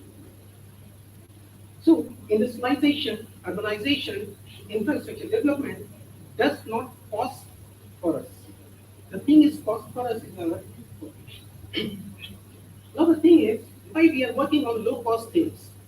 Because of reliability, sustainability, and the what called climate change.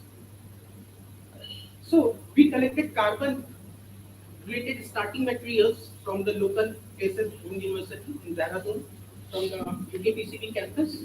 We collected medium oriented, the local name is Conerence, that do not have much medicinal value, but it do not has a lot of growth rate.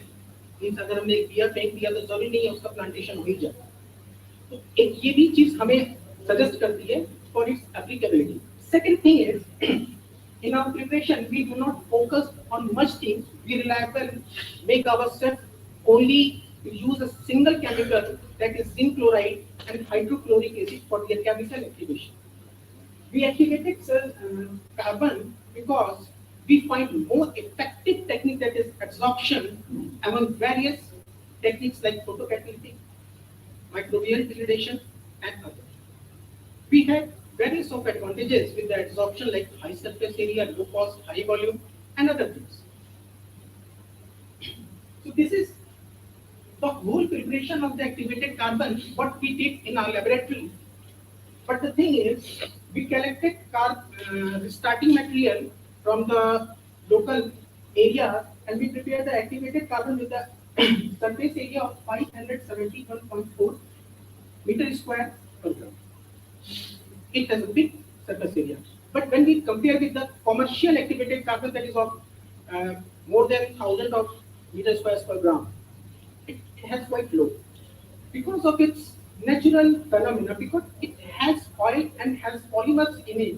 So we prepared among 26 different types of carbon materials. We found 1.5 zinc chloride with starting material as the most effective. These are the some characterizations that produce the prepared activated carbon is well gone through. The FTIR shows 341 gauge number of that presence of hydroxyl group. 1644 shows OH. 5 to 9 shows the presence of zinc oxide. That confirms that our information is okay.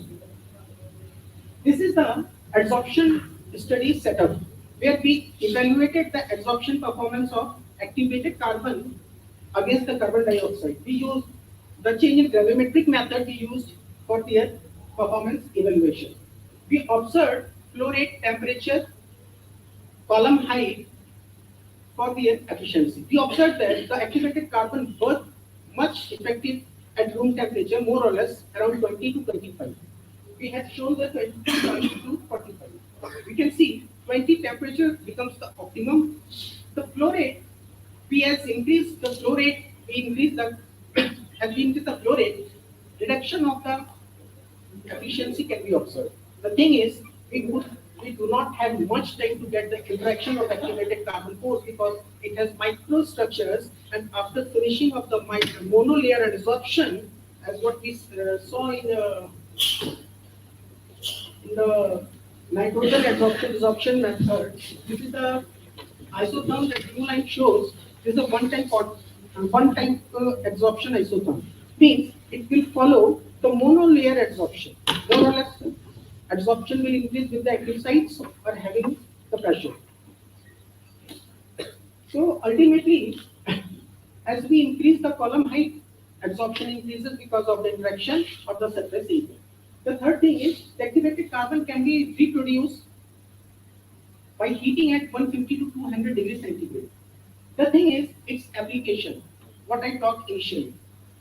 We are trying to incubate or incorporate the activated carbon microstructures and mesostructures in an exhaust fan.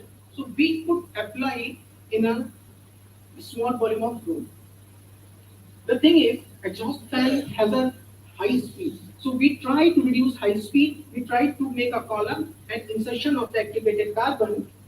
We put on, I guess, on 21st October 2022 in June University.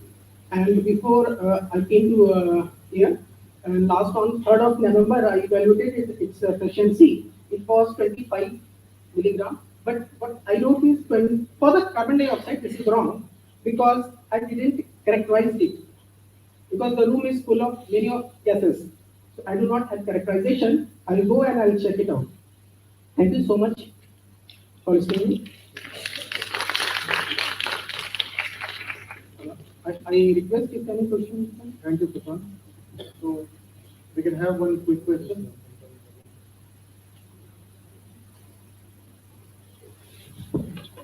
If not, thank you so much for the talk. So next speaker is Avnish Chauhan. Mr. Avnish Chauhan. This is not here. So next is Jafar Hussain.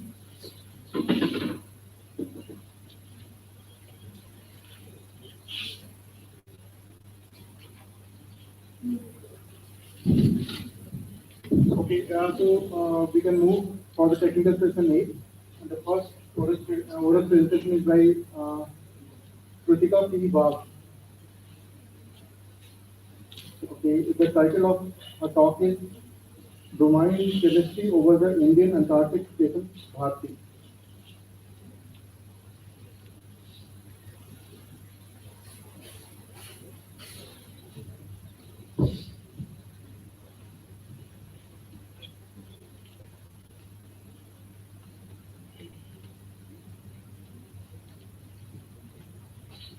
Good evening all, I'm Shrutika.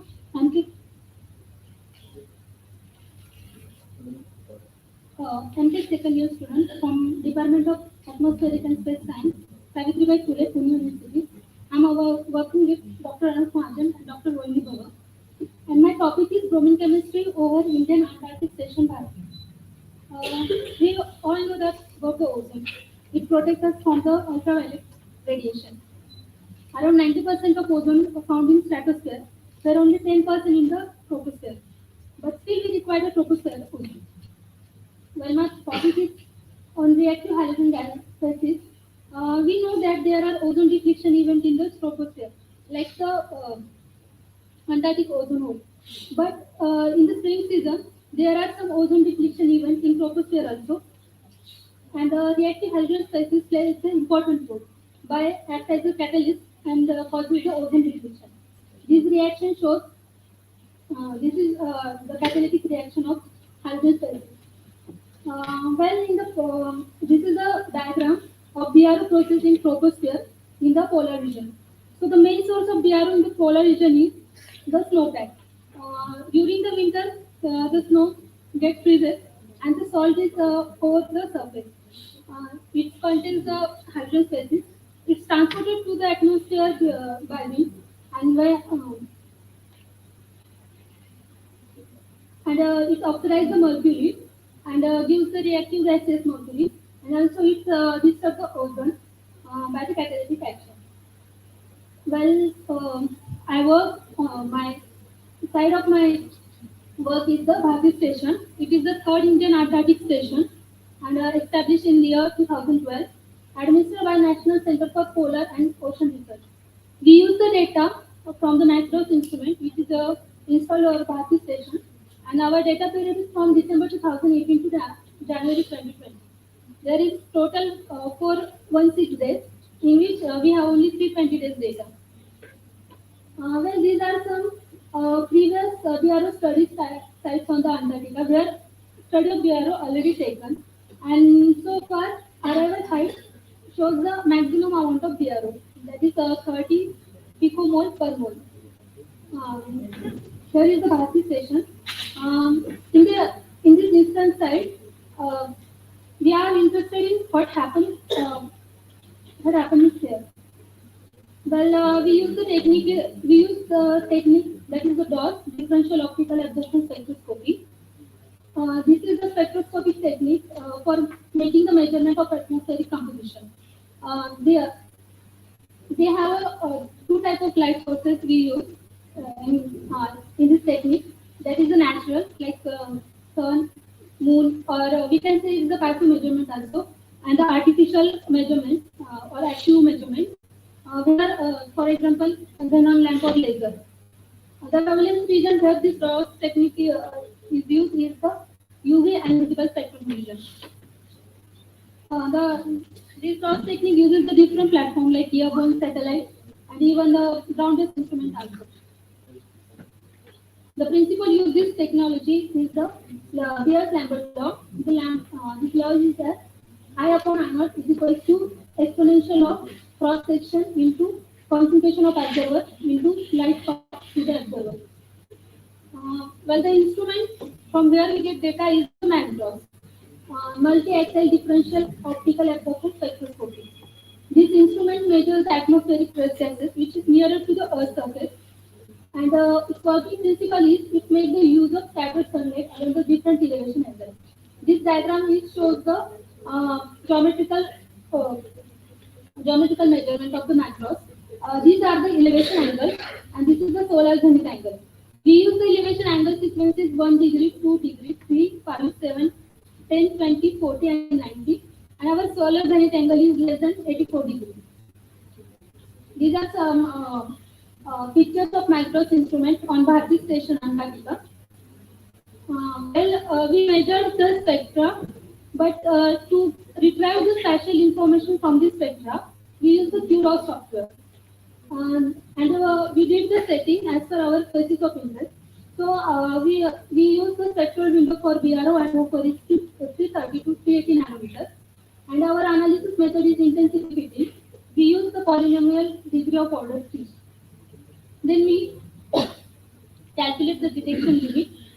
That is, detection limit is RMS divided by cross section.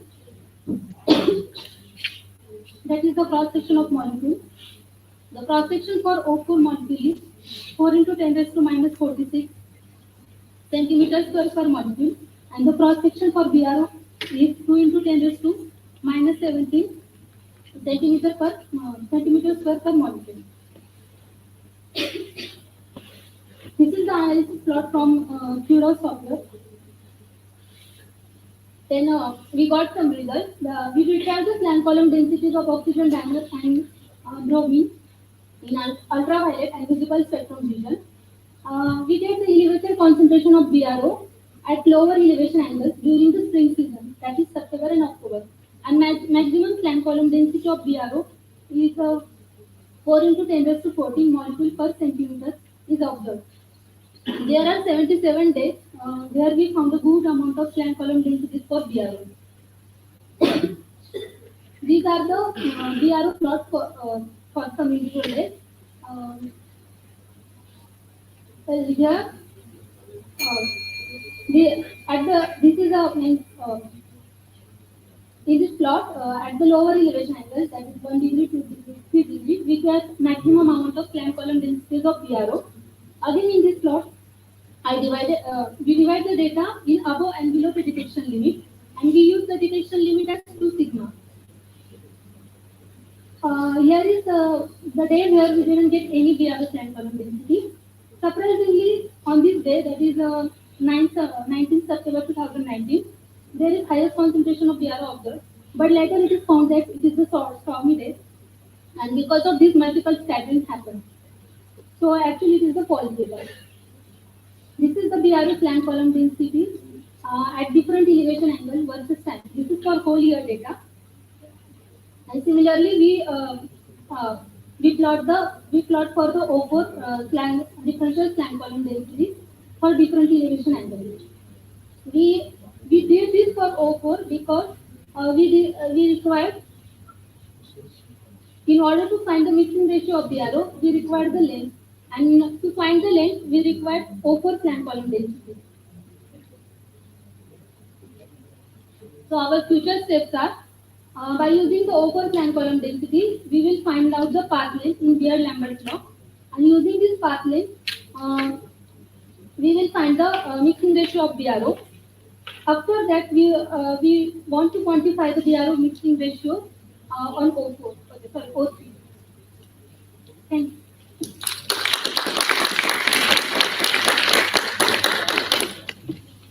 Any quick question?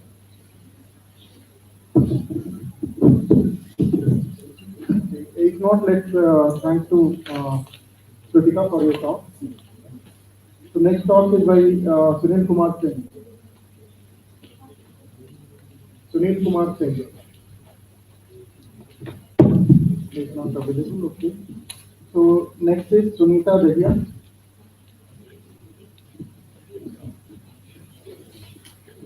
Sunita Deviya. Okay. So Shubham Kaushik.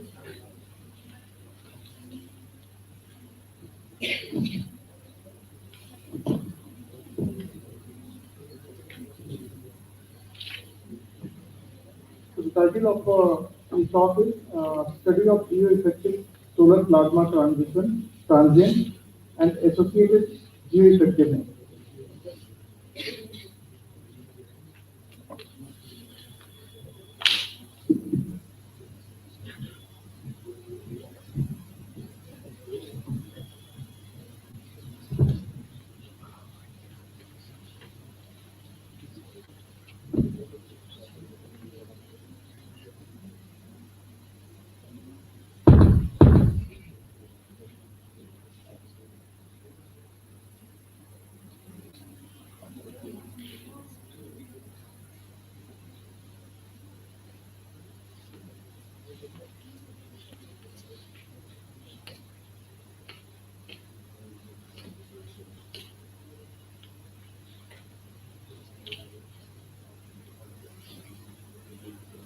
Yeah.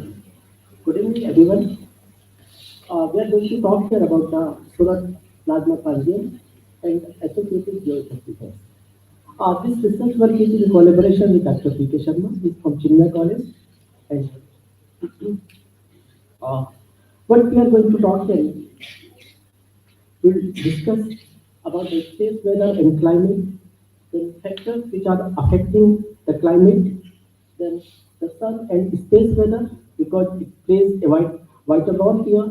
Then we will discuss some case studies and then some results. So coming to the first part, that is the space weather and the factors which affect the space weather and space climate. So what we have here, I'm thankful to Dr. Pankaj Kumar. He has talked here about the solar transients.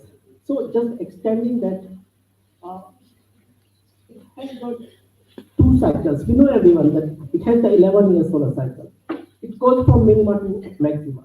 And then again it comes to the minima to maximum and then distribution of the same. So the increased flare and solar mass ejections, the radiation band enhancements. That means the ring current, that the equatorial region, the ring current enhances the particles because it carries the energetic particles.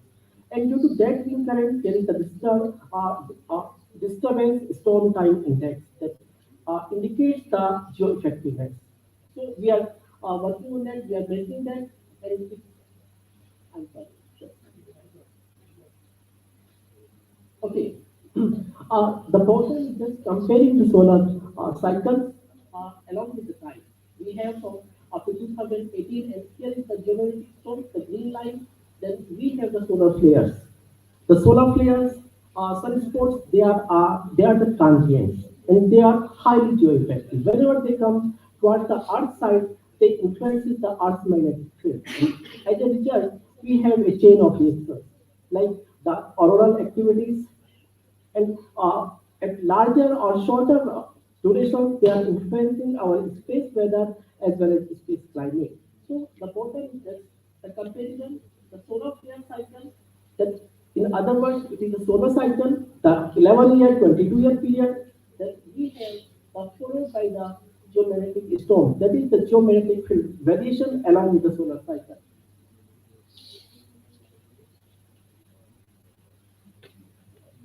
sometimes it takes longer time. The phase of the solar cycle extends beyond the 22 years or the 11 years period. The one such happening was there, and we call it as the modern minimum. It was the little ice age. This is the Thames River in London, and the people are celebrating their festivals on the river because it was frozen because of the low temperatures. There was no activity on the sun. The sunsports were almost disappeared, and that was for the longer time. So this is what we have for the longer time. Given the massive economic impact of the small changes in climate, we should fully understand both natural and anthropogenic causes of the global cause, because this is necessary if we want to address this problem. Okay, the next thing is how the variability can affect our life, how the human beings are got affected with it. So, in various, what we have here, this is the vacuum cooling of the greenhouse gases, aerosols, and the solar inputs. Since yesterday we are discussing it, why it is important, because it's going to affect us directly. And then here is how the number of aerosols, particles, energetic particles are going to increase with respect to time. And it was published in 1996 that some fingerprints are showing up all over the climate records. It was 11 and 22 years control cycles have turned up in their analysis of ocean temperature and ice cores. So sun itself alone is not going to affect it. In various fields of the life, it goes to influence our life. Then we have the electric grids, disruptions, GPS signals, high frequency radio communications. They go whenever the transient event occurs on the solar surface, like the CME, which has a high speed, almost 2,000 kilometers per second, and similarly the flares, transient events, they influence the GPS signals and the communications and the long-range radar. Then microelectronics and fuels in the high-altitude aircraft. Sometimes our satellite sensors also goes out because of energetic particles. They are coordinating. It takes some time. Then some telecommunication, cable functions, high precision electronic chip fabrication, and terrestrial climate that we are going to discuss here. And because not only people sitting in this auditorium, even the countries, the various countries are discussing this problem nowadays. The United Nations has taken an initiative to address this problem, and it was called as the International Physical Year 2005 to 2012. And similarly, it was extended in the another name, and that was the International Space Weather Initiative, and it was from 2013 to 2018. And still it is extended up to 2025. So even the UN is also addressing this problem, and we are finding what can we do to avoid the human beings from this problem.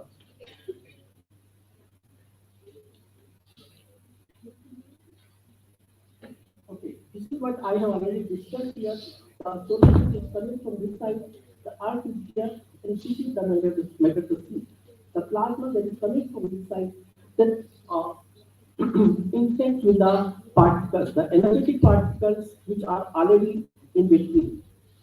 That is what we call here the interplanetary magnetic field. That is the interplanetary medium.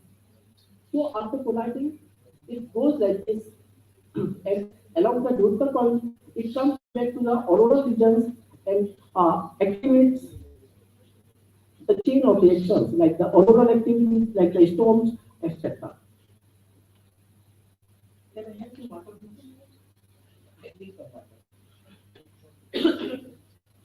Okay. The entire thing is that, yeah, I got it. I got it. Then the entire thing is the sun is a rotating star, and the plasma that comes from the Earth itself is a rotating plasma. So whenever it interacts with the Earth, from the interplanetary medium, it produces the motions to Earth, Jupiter, and other stars and planets. Then the radio waves and accelerating particles, then the reverse shock and turbulences. And whenever it comes to the, yeah, I got it. This is during the minimum, this is during the maximum, and here we have the Earth, the planet Earth. And what in between that is important. So we have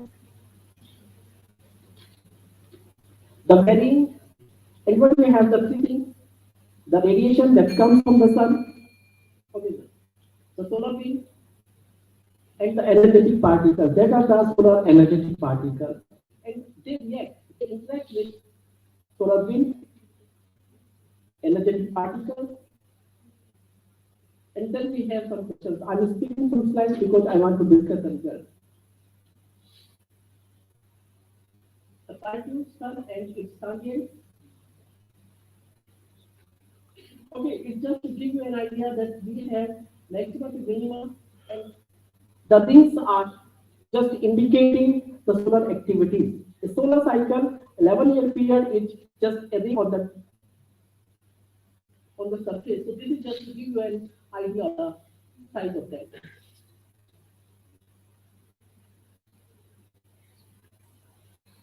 I'm just skipping. Give me the mic. Yeah, you can. This is clearly that we have here. I will discuss. Now this is what I want to play here now. So please this one. Yeah, okay. Is it working? Okay. See, here the solar wind is interacting from this side and heating in the enters to the atmosphere, the upper atmosphere, mesosphere, and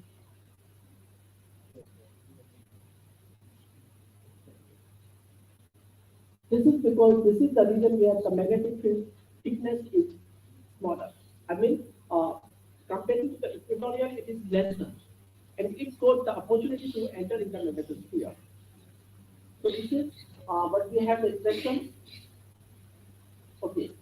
Following the basic principles of electronics, this is what we have discussed here, the average, the middle, and the extreme events that we have identified on the basis of the solar wind density, solar wind speed, and the total magnetic field.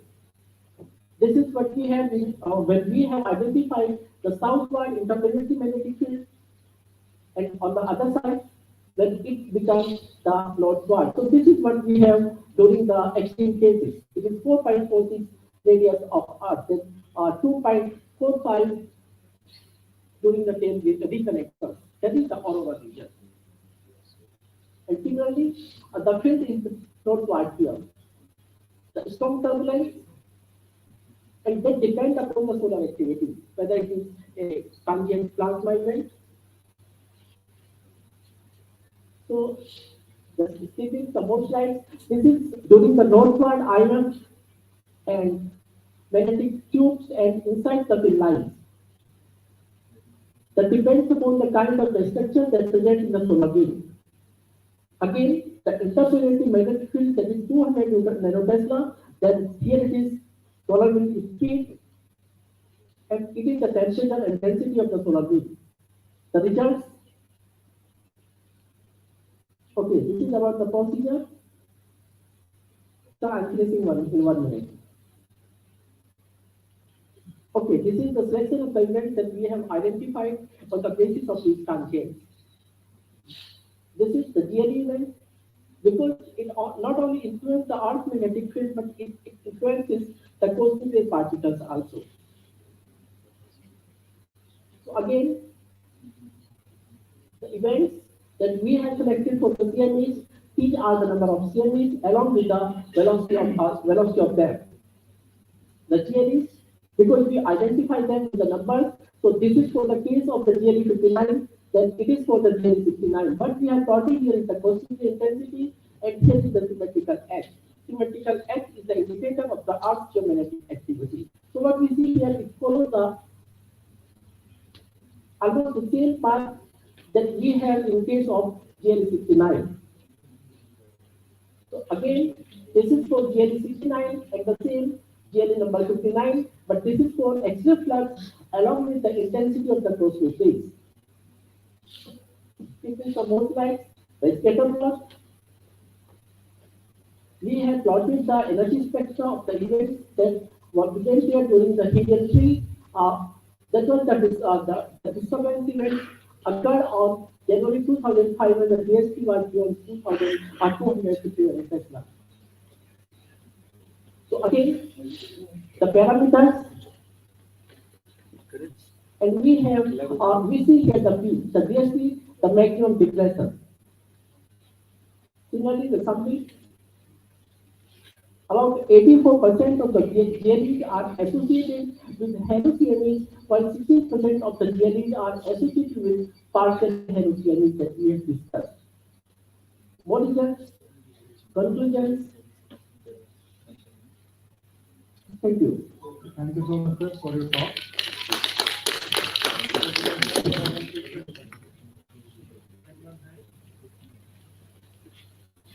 Okay. So next speaker is Mr. Naresh Kumar. Mr. Naresh Kumar. Okay, so with this, we are coming to the end of the session.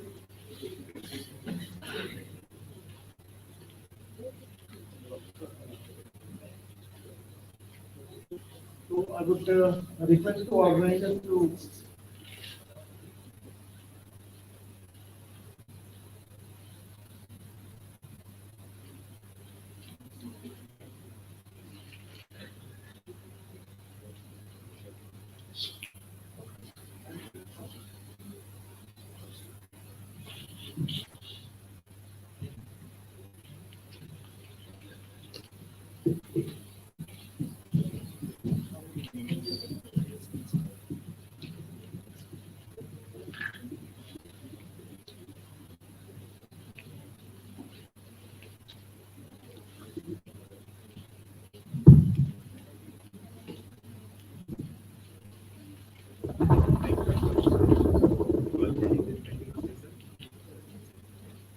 वैसे session में कल morning में हमारा break की session है और जितने भी स्पीकर्स हैं वो यहाँ पर 9:30 और उसके बाद में आप लोगों का प्रोवाइडर करेंगे कॉन्फ्रेंस को।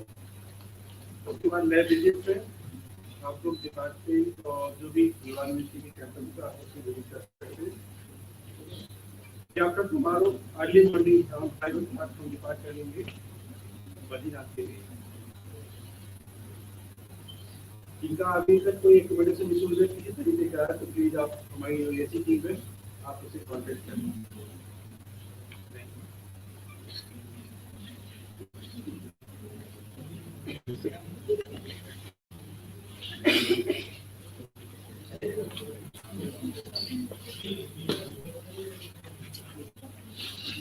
Now I would like to invite Dr. Arun Sir to present Momentum, who are chairperson of this technical session.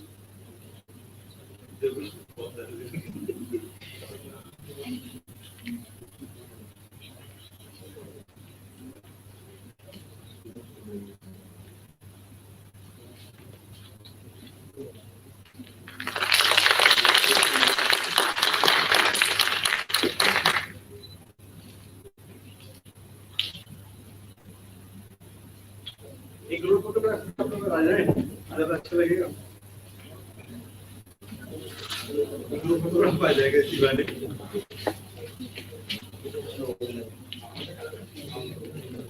अरे बच्चों बाहर बोलो ग्रुप फोटोग्राफी की आ जाएगा।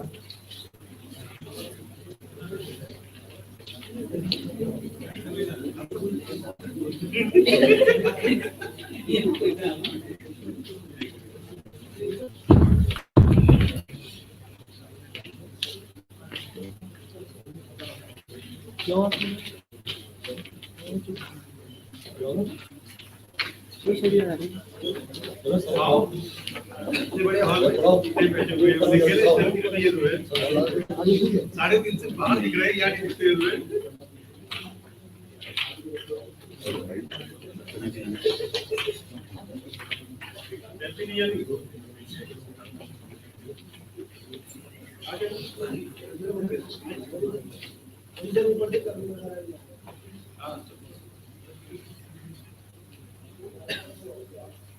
तो पीछे कवर हो रहे हैं वो भी आ जाए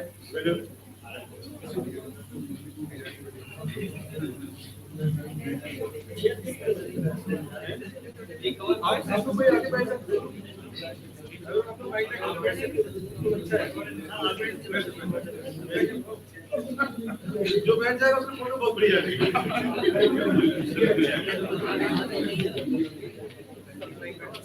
आओ बच्चों जल्दी आ जाओ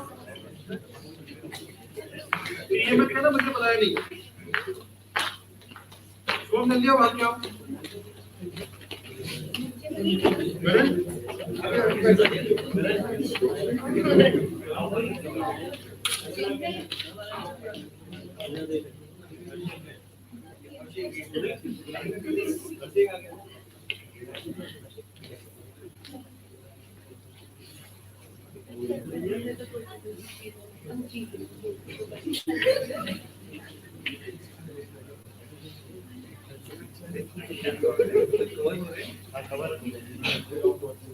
ओके रेडी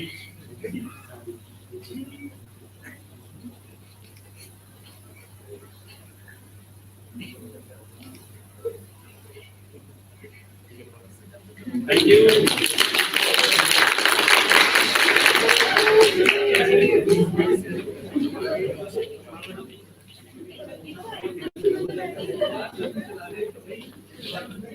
आज का जो विनर है 7 बजे के आसपास होगा अभी 1 घंटे का ब्रेक है आप विजिट कर सकते हो 5 बजे आप विजिट की मेरी लेबोरेटरी है वहाँ विजिट कर सकते हो मैं भी नहीं बच्चा आ रहा है आओगे ना